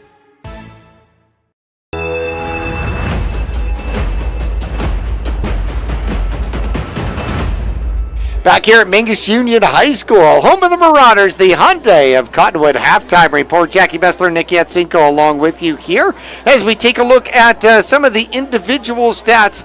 So for the Mingus Marauders, Bejarano is 3 for 5 here in the first half, 16 yards as he's connected with 3 different receivers on the ground, though. Got sacked 3 times in a row. Ouch. So he's got negative 23 yards in sack yardage out there. From the backfield, Ryan Sousa, he's had a couple of first downs, a couple of decent runs, but they have definitely been coming after him. He's got 8 carries, 14 yards for the Mingus Marauders. Catching the ball, Sousa's got 4 yards, 11 for Ethan Moore in a first down, and Tim has 1 yard out there for Mingus as he fought his way back to the line of scrimmage and just beyond. The Hyundai of Cottonwood halftime report. And remember, a better commute starts with a better car, and you're going to find that at Hyundai of Cottonwood. Great starter cars, great vehicles that you tow behind that RV. Plus, they've got some fantastic luxury cars as well. You can check them out online. HyundaiofCottonwood.com, serving all the Verde Valley Quad Cities and beyond. HyundaiofCottonwood.com. Here for the Mohave Thunderbirds, Joe Yoni came into today with 1,503 passing yards. He's got 64 yards here in the first half. 1 touchdown, 1 interception. What an interception that was by Tim, by the way. Holy cow, we're going to talk about that one. So Yoni is actually 6 for 9 here in the first half, which is a good completion ratio. 1 touchdown, 1 interception, 64 yards. On the ground, he's got 2 touchdowns rushing the ball, 5 carries, 40 yards. Hereta Perez has 26 yards on 6 carries. Number 22, whom I'm not exactly sure who that is, unless that's Brody Anderson and he switched to uniforms. He's got 47 yards on 5 carries. So efficiency has been the key to the Mohave squad here. They've got 116 yards on the ground, 64 yards in the air, and they've turned it into 28 points here at halftime. Yeah, they've been dominant, and we want to win that field position battle, right? That's one of the small victories we're trying to win, and boy, Mohave does a good job. Joe Ione, he's a really impressive quarterback. I mean, when there's nobody open downfield, we've seen quite a few plays where the Marauders have great coverage, and he's making incredible throws, or like that 4th and 17, incredible runs. So it helps so much when you have a quarterback who can be a playmaker like that. And it definitely sparked him for a couple of those touchdowns solely on Joe Ione. Well, Mojave's trying to kind of come back. Mingus has, over the last 10 games, has certainly won the series. And here you got Mohave bouncing back up into the 4A in the Grand Canyon region from the 3A division as well. Yeah, that's right. Out of the last 10 matchups between the Marauders and the Thunderbirds, Mingus is 9-1 in those matchups. So Marauders have had the better end of the deal. The last time we played was 2020. We won that 69-0. So huge win there. Right after that, Mohave dropped down to 3A, where they had a 50-50 season, 50-50, and then they had a couple winning seasons there at the end of 3A. Back to 4A, where they've been good. But yeah, I mean, the first, out of the 10-game matchup, Jackie, the first 8 games, were significant wins for the Marauders, all by multiple double-digit leads for them. So yeah, I mean, the Marauders in the past have had the Thunderbirds number, but we're seeing a different Thunderbirds team tonight for sure. We'll take a break. We'll come back. We'll look at those rankings again and standings throughout 4A when we come back to the Hyundai of Cottonwood halftime report after this.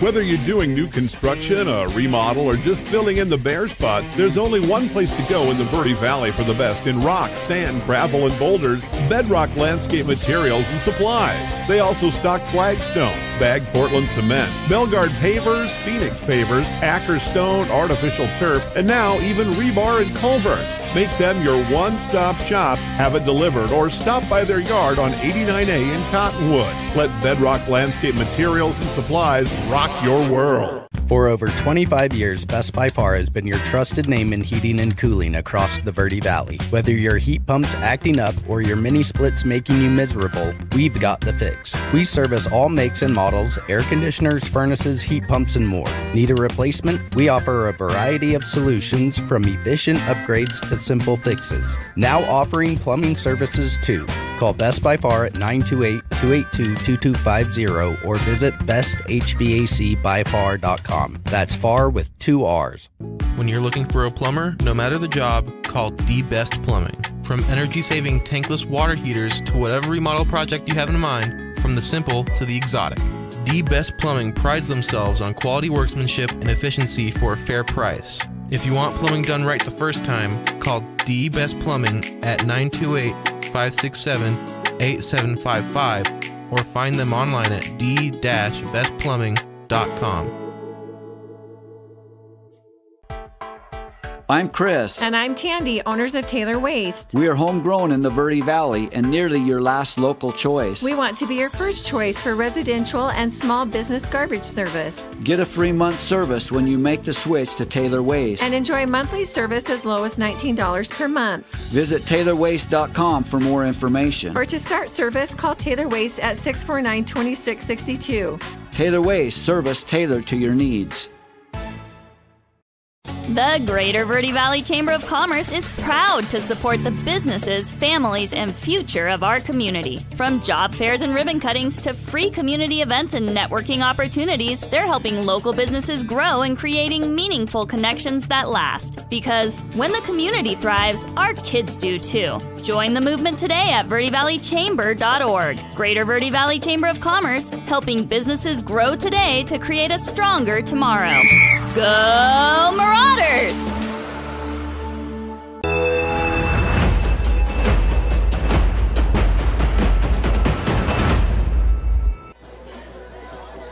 A little lopsided. Score's a little lopsided out here at halftime, 28-0. The Hyundai of Cottonwood halftime show, and it's going to be a different playoff picture here this year, as 5A and 4A have actually gone to a 24-game set. Yeah, Jackie, super new. I mean, to go to 24 teams, that's huge, man. You're going to have so many more teams making it. A lot of our Grand Canyon region teams trying to make it. But yes, this season starting, 5A and 4A goes to a 24-team bracket. In order to qualify, a school must have played a minimum of 8 games. That's just 8 AIA games, which most of them are usually scheduled for more. Based on the overall AIA rankings powered by Max Preps, the top 24 teams will advance to the state tournament, with the top 8 teams, so 1 through 8, will receive a first-round bye. The state tournament consists of 5-round single elimination that starts November 7th. So right now the 4A rankings are looking like this. You've got the top 8 teams, Snowflake, Arcadia, and then you got Bradshaw and Mohave. The Thunderbirds that we're playing out here today are ranked number 4 as of October 14th. Bradshaw Bears, who beat them, are sitting at number 3. Bradshaw right now in the driver's seat here for the Grand Canyon region. Marcos Deniza, they lead their division, and they are at number 5. Saguaro, the Cougars, number 6. St. Mary's sitting at number 7 out there. Mingus played them. Gila Ridge will round out the top 8. Then you got Micah Mountain, Eastmark, Lake Havasu, Combs.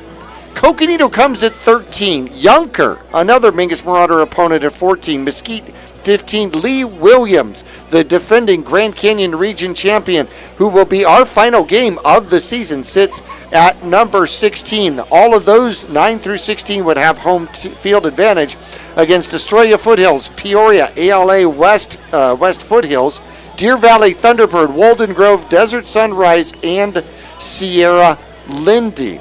Prescott sits at number 32 right now, so they've got some work to do if they're going to try to get into the playoffs. Flagstaff Eagles, the Mingus Marauders' next opponent, sits at number 41 as the Mingus Marauders come out here at the end of halftime. Now, next week, next Friday night, so 8 days from now, the Mingus Marauders are going to go to Flagstaff, the NAU Walk-Up Skydome, to take on those Flagstaff Eagles, who have also been just absolutely impaired by injuries to key players as well. So might be a real good game for the Mingus Marauders next Friday. Yeah, typically is up in the Dome. It's literally one of my favorite places besides the Cave to call a game, and it's because it's usually rivalry week too. Always a good rivalry between the Marauders and Eagles, and man, oh man, partner, the last few times we've played in the Dome, it has come down to the last series of the game. Some of those games have come down to the last play of the game. So incredible games we've seen up in the Dome. Taking a look at the standings through 4A, Marcos Deniza is in control of the Black Canyon division. They are ranked number 5. Maryvale in the Copper Sky division is leading the Copper Sky division with a record of 3-4, not necessarily playoff bound. Snowflake in Arcadia are number 1 and number 2. They are also number 1 and number 2 in the Desert Sky division. Look at that Desert Sky division. 1, 2, 15, 10, and 12.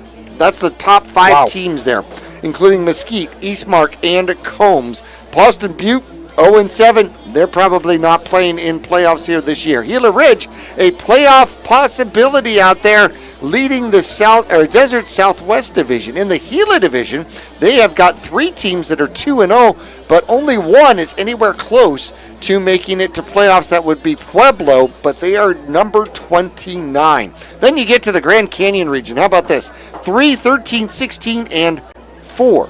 3, 13, 16, and 4. Bradshaw, 4-0 in the Grand Canyon region. 5-2 overall is number 3. Coconino is 3-0 in the Grand Canyon region, but 4-3 overall.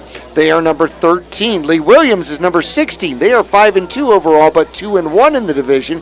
Mohave, they only have lost 2 games this season. They are 5-2, but they have lost 2. Coconino and Bradshaw. So they are number 4 in the state with a 5-2 record, but number 4 in the Grand Canyon region. Prescott is 1-3 in the Grand Canyon region. Flagstaff and Mingus still looking for their first victory in the Grand Canyon region. Micah Mountain is in control of the Keno division. They are ranked number 9. Walden Grove is number 2. They are ranked number 22. But Saguaro is ranked 6th, and they are number 3 in the division because they have already lost to Micah Mountain. Douglas is on the bubble, sitting there at 25 with the top 24 going to playoffs. Peoria, the Panthers, they are number 18 in overall, and they are leading in the Skyline division. St. Mary's is 1-1 in that division. They're number 4 in the region, but ranked number 7. So that's all really interesting. Southwest Division, Desert Sunrise is number 23. They are in control of that region. In the West Valley has a couple of possible teams making it to playoffs. Yunker 14, Estrella Foothills 17, Lake Havasu 11, but leading the way is Deer Valley, who is 1-0 in the region, and they are at number 20. Yeah, pretty interesting. Some of those divisions, like you said, St. Mary's number 17, and they're number 5 in their division. So pretty strange, but the next few weeks will be a big tell, and the rankings and standings are obviously going to change week to week. High school football, it's literally any given Friday night. So the Mingus Marauders got the ball first to start the game, so they will be kicking off here for half number 2. Have some different numbers and players out there for the Mingus Marauders. Alexander Argueta out there on the special teams. Also, Nori Hauser-Skolnick. And Midkiff is going to kick it off, and it'll come down to one of the short guys at about the 25-yard line. Mingus will wrap it up and drive him out of bounds close to the 34. Midkiff's kick returned by Linton. Linton will return the kick, and Deuce will bring his team back to the 35-yard line. Decent field position to start here for the Mohave Thunderbirds. Leading as we are starting underway here in the third quarter. Mingus trailing 28-0. It'd be huge here to have a big 3-and-out, right? That's the Marauders want right now. Mingus gets himself defensively set. Got Watson in the middle there. Backus on one side, Patton on the other. There's the snap. Ioni's back, comes to the near side, throws, has a man open, puts his knee down, but they don't call him down for some reason. Why did they not call him down? There we go. And they do call him down. There we go. So they're going to set him down. Ruiz puts his knee down to catch the ball at the 41-yard line. So that'll be a gain of 7 to start the second half out here. Yeah, Shane Chupp knew that rule right away. Obviously, maybe the whistle was clogged. The whistle was clogged? Maybe. What, pollen or what? I don't know. 42-yard line. There's the snap. They hand it off, and up the middle, rumbling and stumbling and rolling over people. And for the first down is going to be Hereta Perez as he'll get out to the 50-yard line. That was a hard run. Yeah, it was. He finished that run like a man on fire, spinning around. 1st and 10, right at midfield, middle of the M here at Mingus Union High School. 4 receivers set out here for Yoni. He's got one back in the backfield. He'll put a man in motion. There's the snap, and they will hand it off. Jet sweep coming to the near side. Oh, hold, not called. And a good tackle out there by Moreno. And it's going to be Villarreal on the carry. He'll pick up 2 on the jet sweep. Yeah, really good job by Moreno to get to the edge. Not let Villarreal get upfield at all. That was a really good job by the Marauders defense. If you're watching us on our YouTube live stream, thank you for tuning in to tonight's broadcast. You're welcome. While you're here, make sure you subscribe to our channel. Check out the behind-the-scenes videos from the last month of the games on the road, brought to you by our Verde Valley TV team and our wonderful sponsors. 3 receivers top end here for Yoni and the Mohave Thunderbirds. He steps back and will scamper to the right-hand side. Throws, has a man, steps back, makes a move, makes a man miss. Mingus will get him bundled up, but he's going to pick up 10 yards, and that's going to be Marentes. Boy, Marentes showcasing some moves out there, man. I mean, he juked like 3 Marauders after he made that catch. Granted, the Marauders able to catch right back up to him after that juke, but good moves. Mingus keeps the play in front of him, but it's still good enough for a first down. And here comes Mohave. 2 receivers either side. Man in motion once again. Oh, high snap. They do hand it off. Mingus will collapse on that one. Oop, let him go. There we go. And that's the mysterious number 22, and he'll lose a yard. That's Patton for the Marauders in the backfield, and just about threw him over the water coolers there on the Mojave sidelines. Oh, it wasn't that close. Was it? No, you know what? If he would have shoved a little bit harder, maybe. Oh, got it. Okay. I think he gave up on that one, but the refs were blowing the whistle, so good on him. Tackle for loss out there for the Mingus Marauders. The other big men out there right now. You got Watson with that club, Landon Backus out there. 2nd and 11 from the Mingus Marauder 42-yard line. Yodi is back, steps back, has some time, looks, pumps, thinks about it, jumps up, has an opportunity. Mingus is going to get the sack, but it takes 9 people to get him surrounded. And he is elusive, but Mingus will get the sack, and he's going to lose 3. Yeah, Joe Yoni does a good job of just trying to get out of the pocket, but Marauders defense does a better job of not letting him get out of there, man. He was scrambling for a second, just spinning around kind of, looking for anywhere to go. Couldn't find anywhere. SBC, sack by committee. That's right. 3rd and 14. However, Mohave has not punted in this game. They have gone for it on 4th down here 3 times now, and they have been successful each time. There's the snap. Yoni is back. Has some time. Looks, fires, throws. Oh, and it's off of his receiver again. Another potential ball out there. Mingus not finding themselves in the right spot at the right time for those tips, and it's going to bring 4th and 14. Now does Mohave go for it again? Yeah, interesting call. I mean, they are on the Marauders side of the field. Typically, man, you'd see a punt here trying to pin the Marauders deep, but wait, it looks like the Thunderbirds are going to go for it. They are indeed. Yoni has shown that he is just absolutely elusive, so he gives you a second chance to extend plays all the time. 2 receivers either side. They're going to switch sides with the running back. Now they're going to send him out. There's the snap. Quarterback's back. Looks to his right. Has a little bit of trouble. Watson gets out in front of him. Flushes his quarterback. Comes to the near side. It is caught out there by his running back. Herrera Perez picks up the 1st down all the way down to the Mingus Marauder 15-yard line. Had Watson had 2 hands instead of a hand in a club, he probably would have grabbed Jersey and taken Yoni down. So instead of the sack, it ends up being a big 1st down to the Mingus Marauder 15-yard line.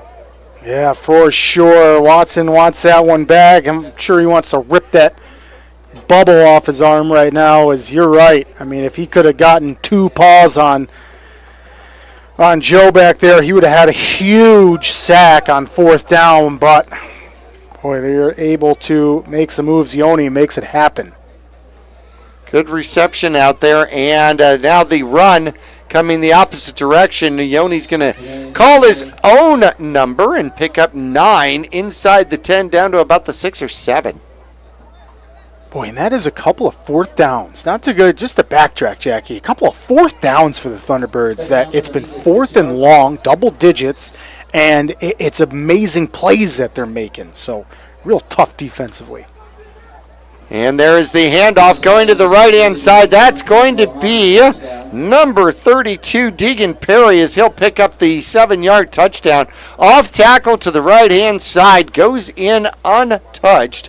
And that's going to make it 34-0, says the Jones Ford scoreboard here with 6:18 left to go, quarter number 3. And Thunderbirds just do a good job blocking there. Nobody home for the Marauders. And Deegan Perry, who's a monster defensively, adds some more offensive stats. Ruiz in for the extra point.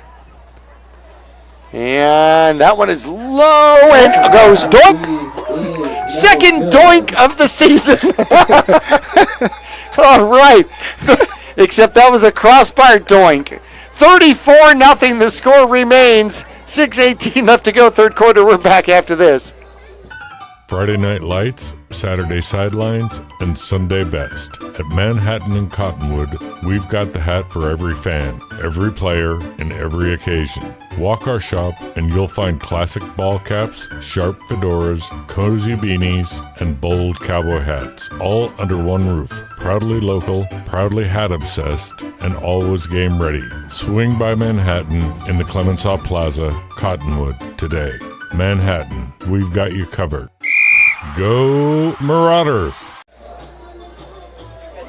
Well, Mohave had something unsuccessful so far this game, and that would be an extra point attempt. Snap looked a little low. It never got any height, though. Didn't see if anybody actually got a hand on it. But it doinks off the crossbar.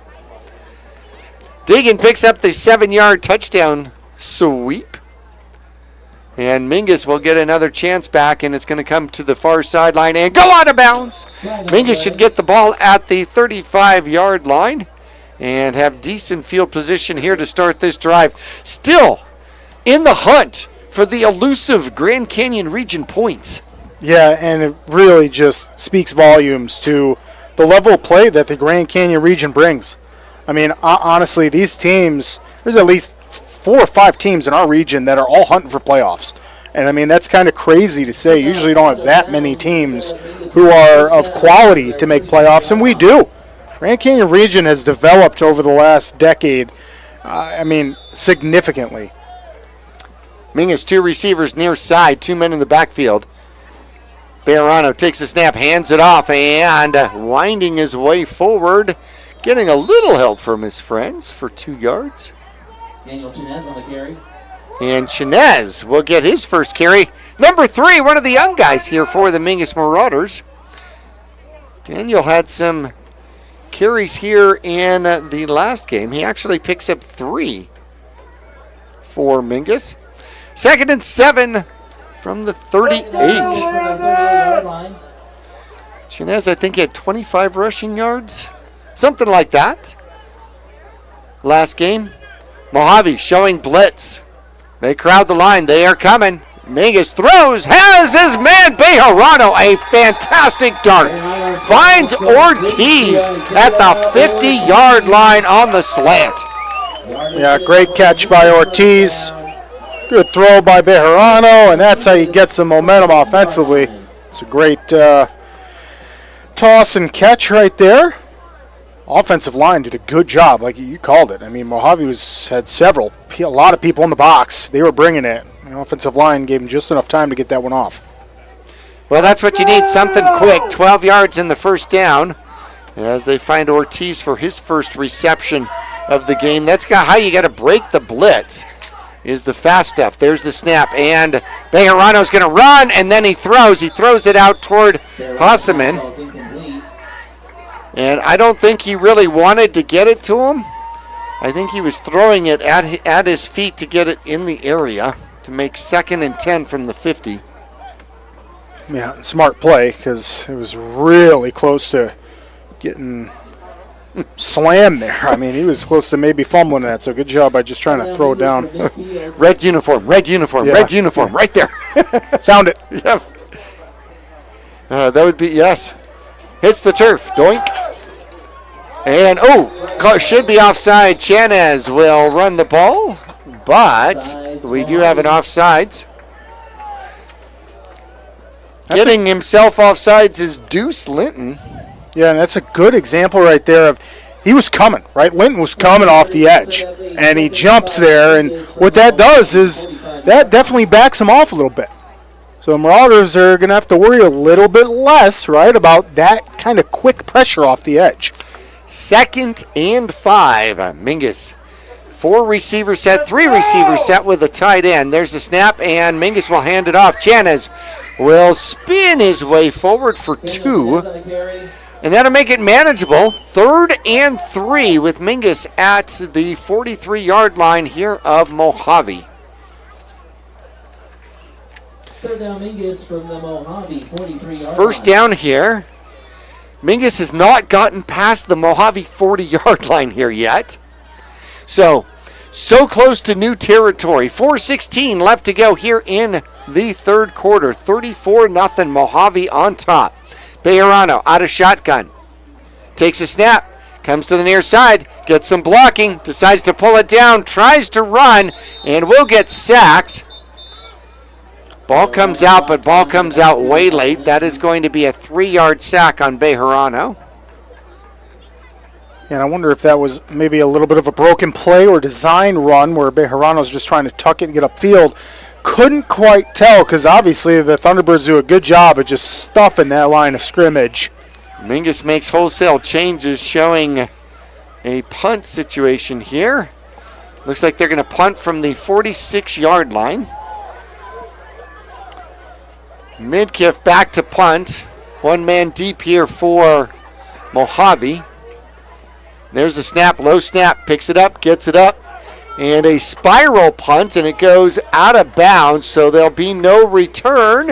And Mr. Lineman is going to mark it at the 25-yard line. So, okay field position here for Mohave. Yeah, I mean, the punt team for the Marauders has, easily made improvements. You can tell. We have struggled some weeks with the snapping and with getting punts off. Obviously, Remington Stoats a couple times just taking off with it. And this time, Midkiff does just a great job this game so far of putting his leg into it and trying to flip this field for the Marauders. 25-yard line starting spot here with 3:15 left to go, quarter number 3. Tight formation out here from Mohave. 2 receivers right at the edge. There's the snap. Quarterback's back and looks to throw. He's going to throw. He's going to throw deep. Has a man out there. It is caught across the 50 down to the 45-yard line is going to be Marentes. And they're going to mark him short of that 45 down to about the 47. Yeah, Marentes is a senior for the Thunderbirds. Does a really good job of running that route. And the Marauders were not far behind him in coverage. Just another good throw. 28 yards on the reception.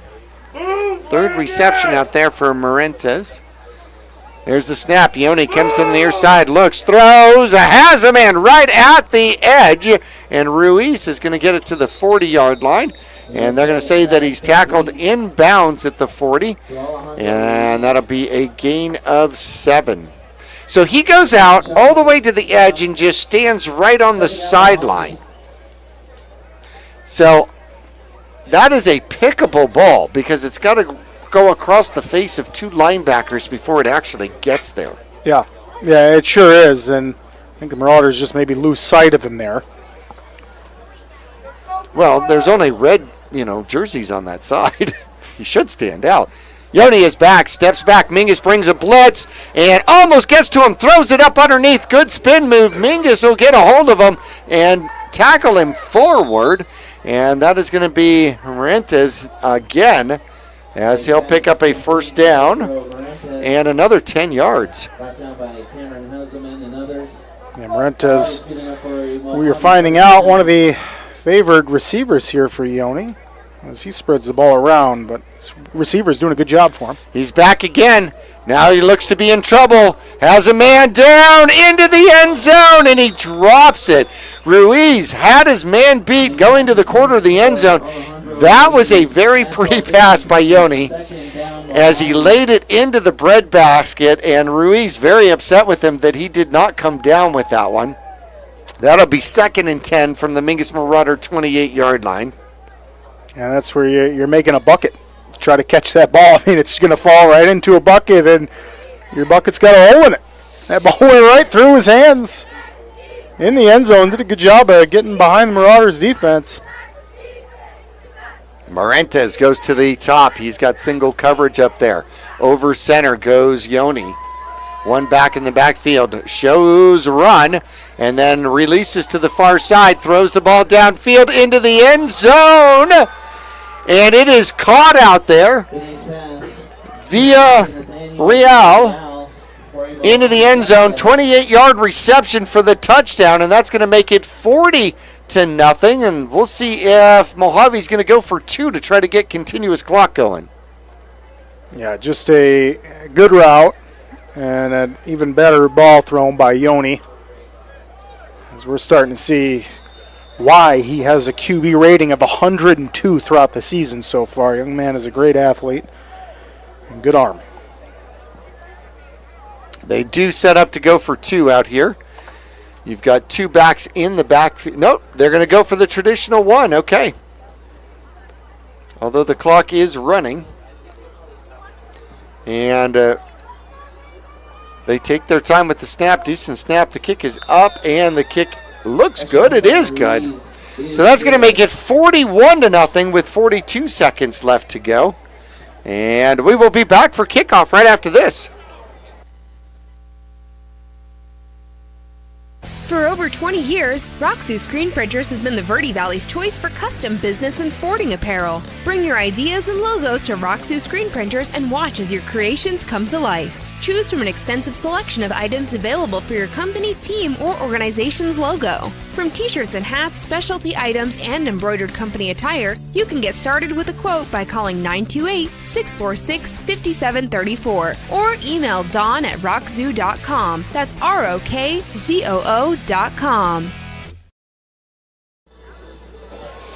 Villarreal picks up the 28-yard reception, and the touchdown. The extra point was good. Our Gale's Chocolate Sweet Treat is around the corner. Oh, my goodness. I'm going to bring it out. You can actually start to open it because I'm excited already. Well, good timing for the sweet treat. Now, I am told that the sweet treat is absolutely yum. That is what I am told. It was a secret yum, but a yum. Mingus with, they're going to do continuous clock here now, as the clock is rolling before they kick off.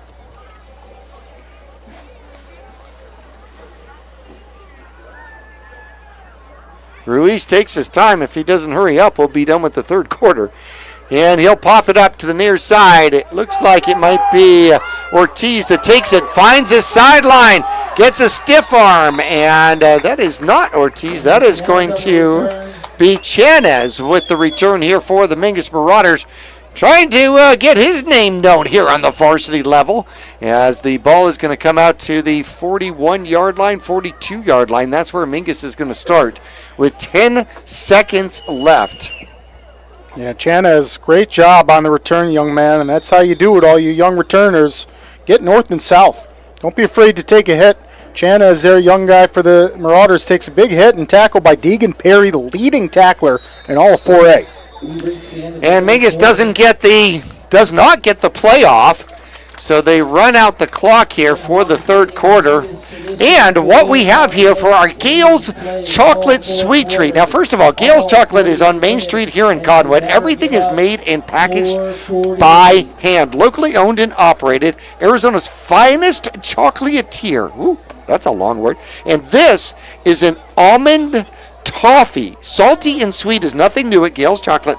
I think we can contest to that. We are taking pieces of butter toffee mixed, and they mix in chopped almonds, and then they dip it in milk or semi-sweet chocolate, and they put it in these little squares. How is it? I thought about not giving you one, and I definitely shouldn't have given you one. No? It is so good. Wow, the dark chocolate surrounding that is so good, Jackie, and that's that is so crunchy. That is a good toffee right there. That is delicious, and Gale's Sweet Treat comes at a perfect time. We need it right now. No points on the board, but man, do we have some delicious treats up here in the box. So that's like billionaire rich? Yeah. Oh my gosh. Good way to so describe it. Oh wow. All right, now flags fly. And we're going to have motion penalty against the Mingus Marauders. That is 6 yards in penalties against Mingus here today. I'm not sure why they're jumping. They didn't have any of the Sweet Treat.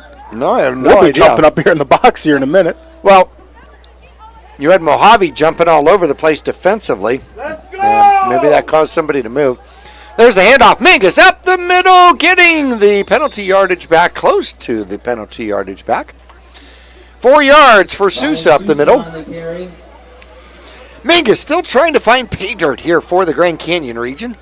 Yeah, and it's so crucial, man, to give your offense confidence and momentum. And like we talked in the pregame, And Marauders have been able to put together a couple drives, just not finish them, and that's what's going to help. You got to finish this drive, and like you call it, get into some pay dirt.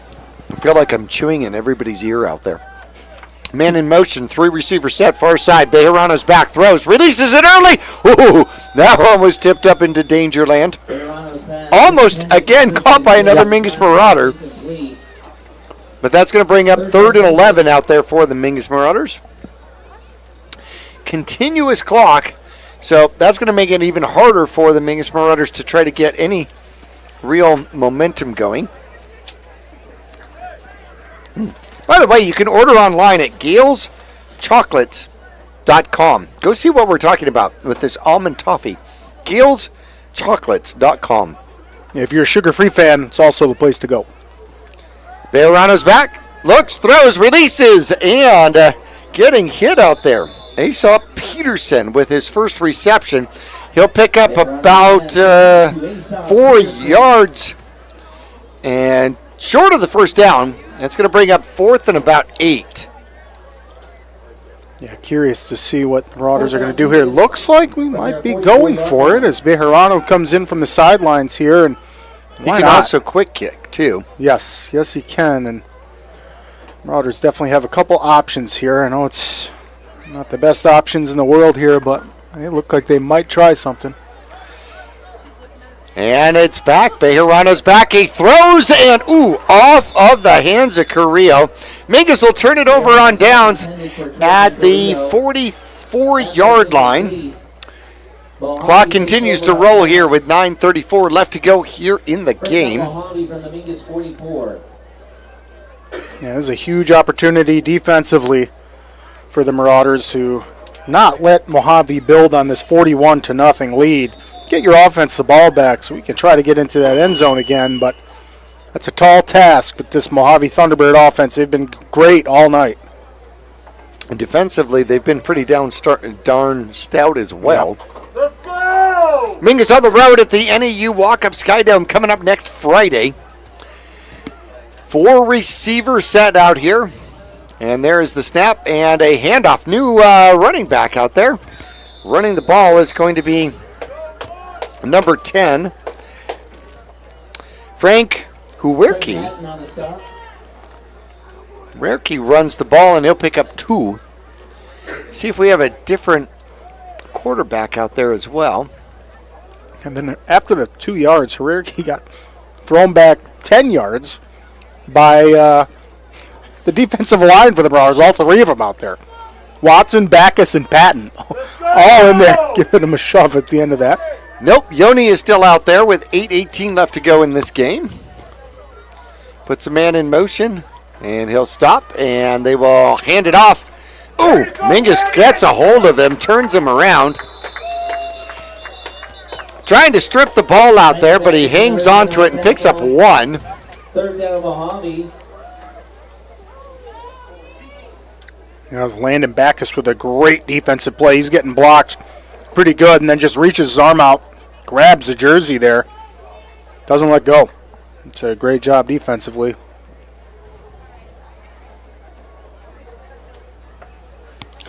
One yard on the carry makes it the 41-yard line for the Mingus Marauders. There's the snap. Ooh, different runner out there pushing his way forward.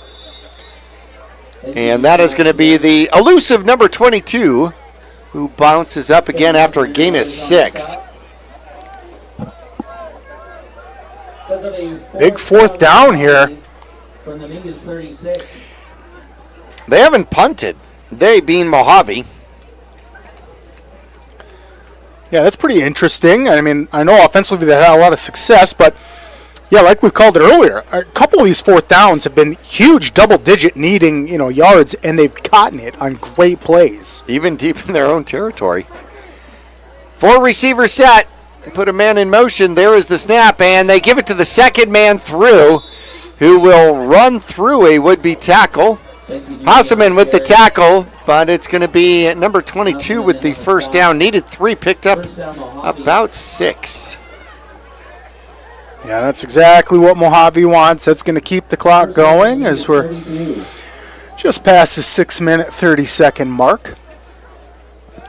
41-0.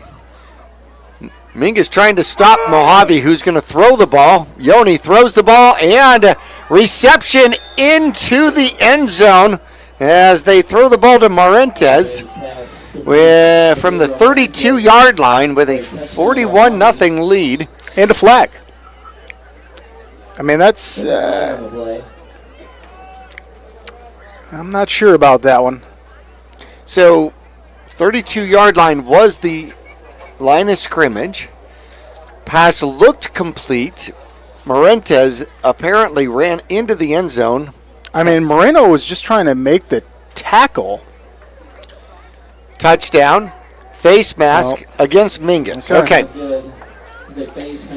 So, that kind of makes sense.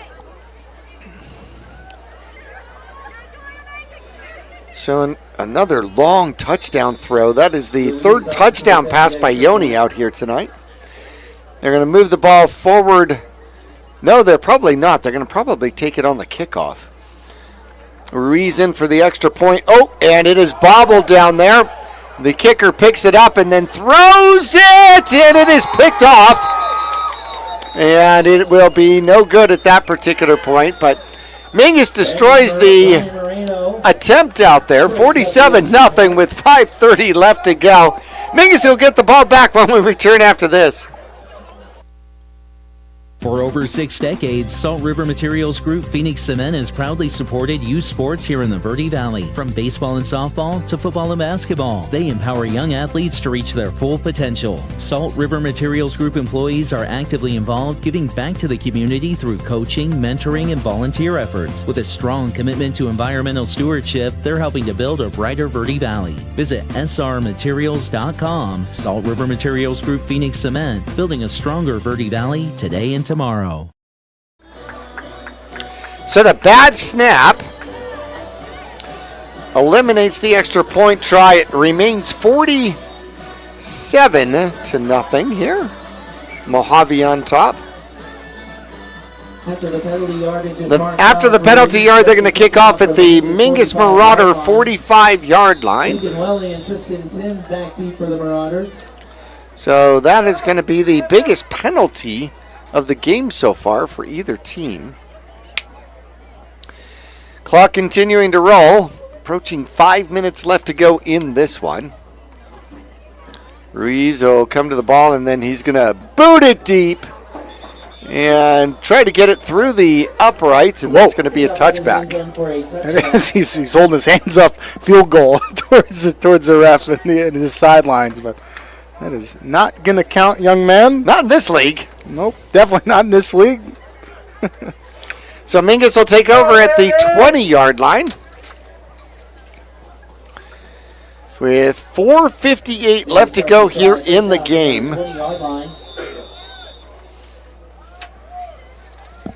They blow the whistle to get the clock going here.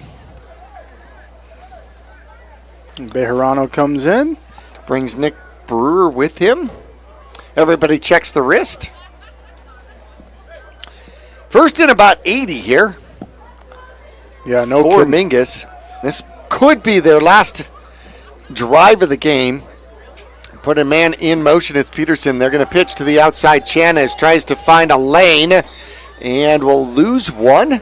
Down to the 19. Pitch to the outside. Covered well by Mohave. And I'll tell you what, Chanez still, man, keeping his feet going as he's getting tackled in the backfield. That's how all you young running backs need to do it.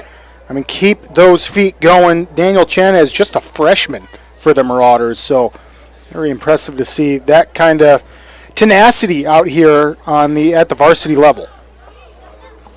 Yeah, tough kid. Freshman coming out to play. Yep. Just under 4 minutes left to go as we are rapidly approaching the 360 Automotive post-game show coming up. Bejarano, 3 receivers to the far side. Looks, throws, has one man, and lots of contact. No call out there. Carrillo was the intended receiver. And that's going to bring up a 3rd and 11 from the Mingus Marauder 19.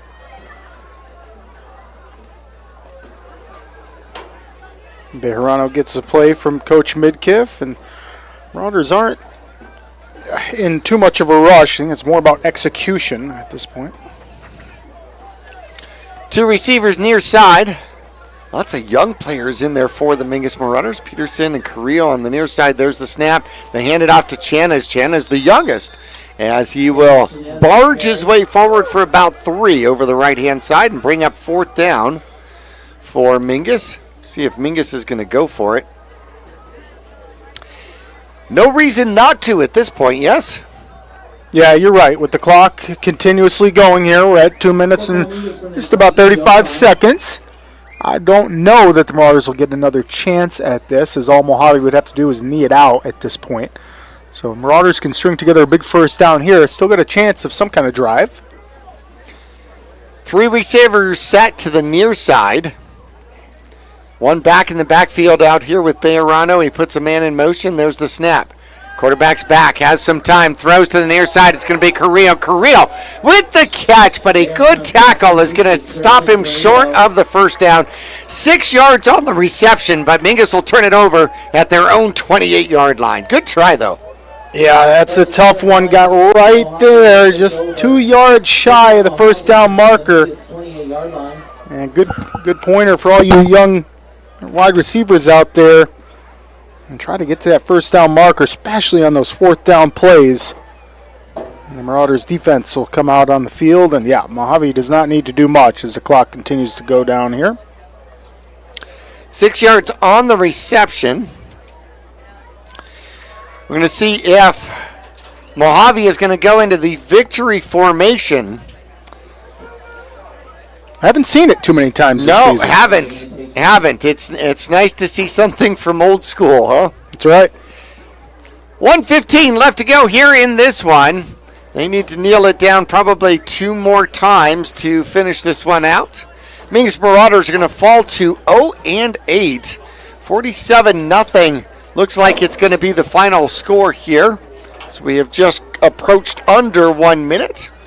And Mingus will be on the road here. NAU Walk-Up Sky Dome. Now, right now, the Flagstaff Eagles have been kind of struggling through the Grand Canyon region as well.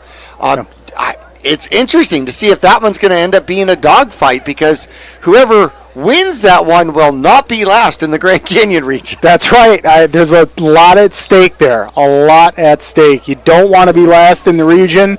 You also don't want to be the team that can't get a win in the region. I know our region's great, but nonetheless, yeah, it is going to be a dogfight up in Flagstaff. Well, that'll be interesting, and we'll see how that one goes as we are down to about 15 seconds left in this one. The teams are lining up to shake hands, so we're going to go ahead and get into our break, the 360 Automotive postgame show around the corner from now.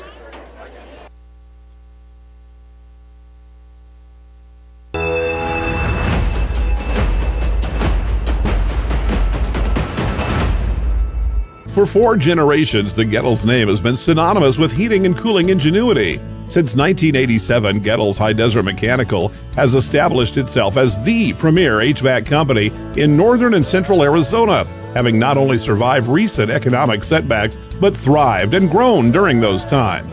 From sheet metal fabrication to equipment installation, and now comprehensive plumbing and drain services. From clogs to comfort, Gettles has you covered. Don't settle, get Gettles, and go Marauders. For over 6 decades, Salt River Materials Group Phoenix Cement has proudly supported youth sports here in the Verde Valley. From baseball and softball to football and basketball, they empower young athletes to reach their full potential. Salt River Materials Group employees are actively involved, giving back to the community through coaching, mentoring, and volunteer efforts. With a strong commitment to environmental stewardship, they're helping to build a brighter Verde Valley. Visit srmaterials.com. Salt River Materials Group Phoenix Cement, building a stronger Verde Valley today and tomorrow. For over 20 years, Roxu Screen Printers has been the Verde Valley's choice for custom business and sporting apparel. Bring your ideas and logos to Roxu Screen Printers and watch as your creations come to life. Choose from an extensive selection of items available for your company, team, or organization's logo. From t-shirts and hats, specialty items, and embroidered company attire, you can get started with a quote by calling 928-646-5734 or email dawn@rockzoo.com. That's ROKZOO.com. Whether you're doing new construction, a remodel, or just filling in the bare spots, there's only one place to go in the Verde Valley for the best in rock, sand, gravel, and boulders, Bedrock Landscape Materials and Supplies. They also stock flagstone, bagged Portland cement, Belgard pavers, Phoenix pavers, Acker stone, artificial turf, and now even rebar and culverts. Make them your one-stop shop, have it delivered, or stop by their yard on 89A in Cottonwood. Let Bedrock Landscape Materials and Supplies rock your world. Yavapai College offers affordable, career-focused, fully accredited, and 100% online bachelor's degrees in business, nursing, computer science, and a first-of-its-kind 3-year Bachelor of Applied Science in Business. Whether you're starting fresh, advancing your career, or exploring a new passion, Yavapai College provides personalized support and real-world opportunities to help you succeed without the burden of overwhelming debt or the need to leave home. Learn more and enroll today at yc.edu.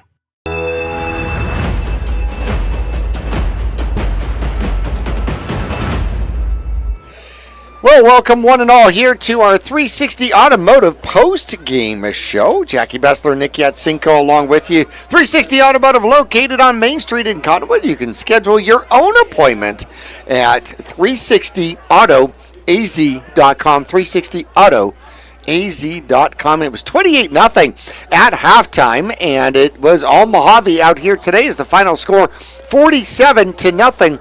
Deegan had a 7-yard sweep, back-to-back runs with 6:18 left to go in quarter number 3. The extra point did what? Doink, off the crossbar, and it was 34-0. Still third quarter action, 42 seconds left to go. A 28-yard pass as Yoni finds Villarreal in the end zone. The extra point by Ruiz was good, and it was 41-0. Then we get into continuous clock, fourth quarter action, 5:30 left to go. A 32-yard pass. Yoni kind of surprised me, thrown into the end zone, well, close to the end zone. Morentes catches it about the 4 and drags would-be tacklers into the end zone with him. The extra point, no good, a bad snap. 47-0, our final score out here tonight for the Mingus Marauders. The Mohave Thunderbirds go to 6-2 and pitch a shutout against the Mingus Marauders. This is the number 4 ranked team here in the 4A. Bradshaw ranked number 3. Right now, you've got 2 losses by Mohave, a 31-21 loss to Bradshaw, and then a 35-22 loss to Coconino. They still have to match up with Lee Williams. Lee Williams, the defending Grand Canyon region champion, they're not going to be a slouch either. No, stiff competition here in the Grand Canyon region, like you just called it. I mean, we just saw the number 4 team in 4A, and they're good. I mean, Joe Yoni is a serious athlete at that quarterback position. He has the ability to make plays that change games. I mean, we've seen it. We saw it on 4th down once where he scrambled for 17 yards on a 4th and long where he almost got tackled in the backfield. So, yeah, incredible athletes from these Grand Canyon region teams, and we saw it again tonight with Mohave. Game of inches. Mingus had a couple of opportunities. Probably the biggest opportunity in the first quarter was a tipped pass that went from one receiver almost into Moore's hands, and he couldn't quite get both paws to get around that football to hang on to it because he had nothing but green grass in front of him. And Mingus is just going to find a way to break the streak here as they have just really struggled here through the Grand Canyon region. We're going to take a break here in our 360 Automotive postgame show. When we come back, we'll go through some individual stats, and we'll talk about the Flagstaff game right around the corner here for the Mingus Marauders when we return after this.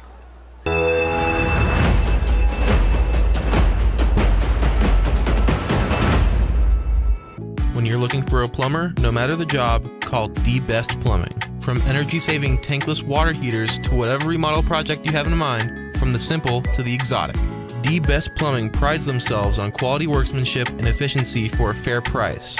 If you want plumbing done right the first time, call The Best Plumbing at 928-567-8755 or find them online at d-bestplumbing.com.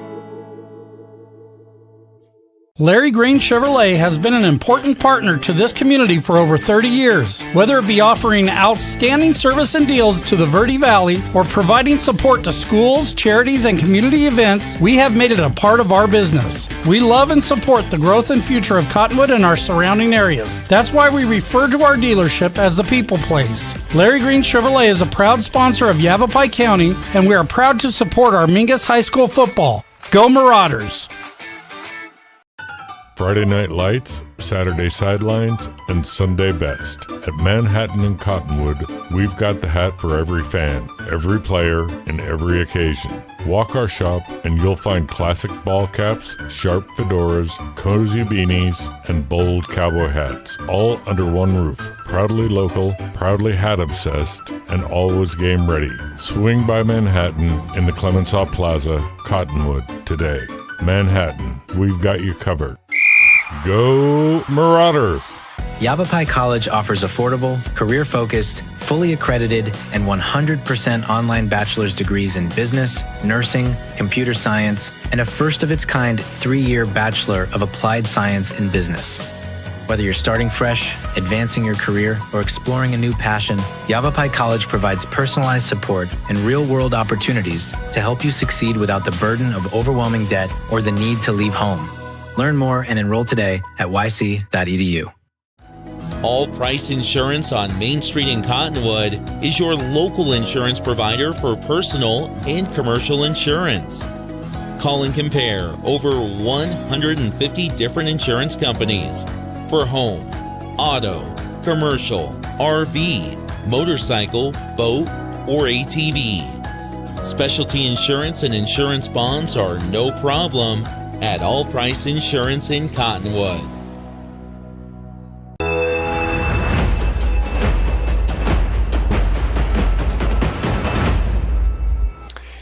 The 360 Automotive postgame show continues as we get into some individual stats out here today. Bejarano here for the Mingus Marauders goes 6 for 11, 38 yards. No touchdowns, no interceptions, didn't turn the ball over here in this one. Chanez on the ground had 4 carries for 8 yards. Sousa had an opportunity, his first chance at the backfield here, 9 carries, 18 yards. And Mingus has been really doing running back by committee. Haven't had that back that has been in the backfield game after game after game after game. So Mingus still trying to figure out different ways to do it, but they've had kids that are dinged up here. So Shane Chupp is still not 100%. You want to see him back in the backfield again. Remington Stokes on vacation for the second game in a row. He's not available to you in the backfield. Sousa definitely running hard, getting an opportunity back there as well. But Mingus has had different structures out there that they haven't been able to be consistent with here. Ortiz had 1 reception for 12 yards. Moore had a reception for 11 yards out there in this game. 360 Automotive, our post-game show sponsor at 360 Automotive in Cottonwood. They'll keep you road ready with reliable and affordable maintenance and repairs. They're locally owned and operated, of course. And you can trust 360 Automotive to keep your car on the road and out of the shop. But you got to put it in the shop to make sure that it stays out of the shop. That's right. That's right. In fact, you can schedule your own appointment at 360autoaz.com. 360autoaz.com. Joe Yoni is an athlete. Came in with 1,500 passing yards on the game or on the season. Adds in another 213 here today as he was 6 for 9 in the first half. And he ends up 13 for 19 in the game. 3 touchdowns, 1 interception. Tim had an awesome interception of him. Yep. That was just that was textbook. That was just a playmaker. Great defense. Without a doubt. Perfect defense, honestly, for a DB to look back at the quarterback. You can't get called for PI when you're playing the catch, and that's what he did there. It was a phenomenal play. Oh, without a doubt. And so the Mingus Marauders here, defensively, that was a fantastic takeaway for Mingus in this one. On the ground, they had different running backs. Yoni on the ground ended up with another 46 yards and a couple of touchdowns on 7 carries. Haruta Perez did most of his damage in the first half. He had 7 carries, 33 yards. Number 22, not sure who that was. Maybe it was Brody Anderson in a different uniform. I am not sure, as he ends up with 58 yards in the game on 8 carries. Hererke ended up with 3 yards as well. Leading receiver out there, Marentes, ends up with 90 yards, 5 carries, and a touchdown. Villarreal, 64 yards on 4 receptions as he picks up a touchdown as well. Ruiz had 3 receptions and 24 yards in this one. So Mohave going to 6-2 on the season. I was talking to their coach before the beginning of the game, and they're thinking like they're going to go back down to 3A, but they're 6-2 in 4A. Why would you go back down to 3A? That sounds crazy to me. This is a team that's number 4 in the Division 4A right now, and man, they look good. I mean, Rudy's got this team coached very well. I know he's been there a season for quite a few seasons, so that's surprising to hear that. I was kind of surprised as well. We're looking forward to the NAU Walk-Up Sky Dome. The Flagstaff Eagles 1-6 going into tomorrow night's game, and they'll be hosting the Mingus Marauders next Friday at the NAU Walk-Up Sky Dome. I think that's going to be a battle for these squads. Yeah, same. You mentioned it earlier, dogfight. That's what it's going to be, and it's going to be a dogfight for pride. Neither team, Flag or us, want to be at the bottom of the region. Even though it's a great region, you don't want to end up last in the region game. So, yeah, that's going to be a dogfight. You don't want to lose that one. And it's up in the Dome, where we've had a couple of great games called up there. Whether it's scheduled service or those unexpected pains in the muffler, they'll fix it affordably, reliably, and as quickly as possible at 360 Automotive on Main Street in Conwood, locally owned and operated. 47-0, your final score on a special Thursday night football here at Mingus Union High School. And we will be on the road, NAU, next Friday. And then we finish up for Halloween back here, which will be senior night and homecoming night against defending Grand Canyon Region champion Lee Williams. Right now, Bradshaw's got the inside track. They still have to... they still have Prescott at the end of the season here that they have to go to. They have Coconino left, and then tomorrow they'll be out of the region with a game against the Buckeyes, trying to maintain and control their number 3 position here in the playoff rankings. So we are going to bid you good night from Thursday night here at Mingus Union High School. I want to thank Sam Jocham, our producer here tonight. Tristan Wright on camera. Becca Bonner had all of the field shots here today. Steve Endicott as well, one of our camera people. I'm Jackie Bessler, Nick Yatsenko, bidding one and all a fantastic, wonderful evening. This has been a presentation of Mingus Marauder Football by Verde Valley Television. Any reproduction of this broadcast without the express written permission of Studio G Multimedia and the AIA is strictly prohibited.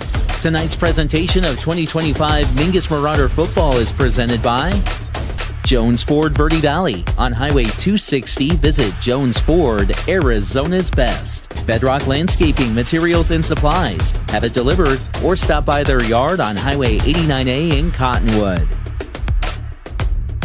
Larry Green Chevrolet in Cottonwood. Find them online at LarryGreenChevrolet.com and find out how easy it is to buy a new car at Larry Green Chevrolet, the people place. Mingus Marauder Football is brought to you in part by Gettles High Desert Mechanical. For all of your HVAC needs, don't settle, get Gettles. Salt River Materials Group, a premier employer and community supporter in the Verde Valley. Taylor Waste, clean, secure, and locally owned garbage and recycling services in the Verde Valley and in the Quad Cities. Mingus Marauder Football is brought to you by the Greater Verde Valley Chamber of Commerce, helping businesses grow today and create a stronger tomorrow. All Price Insurance, your local provider for personal and commercial insurance. Find them at 116 North Main Street in Cottonwood. Best by Far, heating and cooling. When you need the best, they're the best, by far. Rock Zoo Screen Printing, business and sporting apparel, and more. Visit them online at rockzoo.com. That's ROKZOO.com. Mingus Marauder Football is also brought to you by Tiffany Construction, building Arizona since 1925. Desert View Chiropractic. Send your athlete ready to grow and play with help from Desert View Chiropractic. Manhattan. They've got you covered with sports caps, sun hats, cowboy hats, and more. At Manhattan, they've got you covered. Mingus Marauder Football is also brought to you by D-Best Plumbing.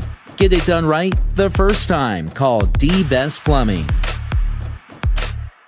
Yavapai College, supporting local athletes and scholars. Visit yc.edu and get started building your career today. Big Brand Tires on Highway 89A in Cottonwood and online at bigbrandtire.com. Thanks for tuning in. Visit us online, Facebook, or at verdyvalleytv.com for more great local programming.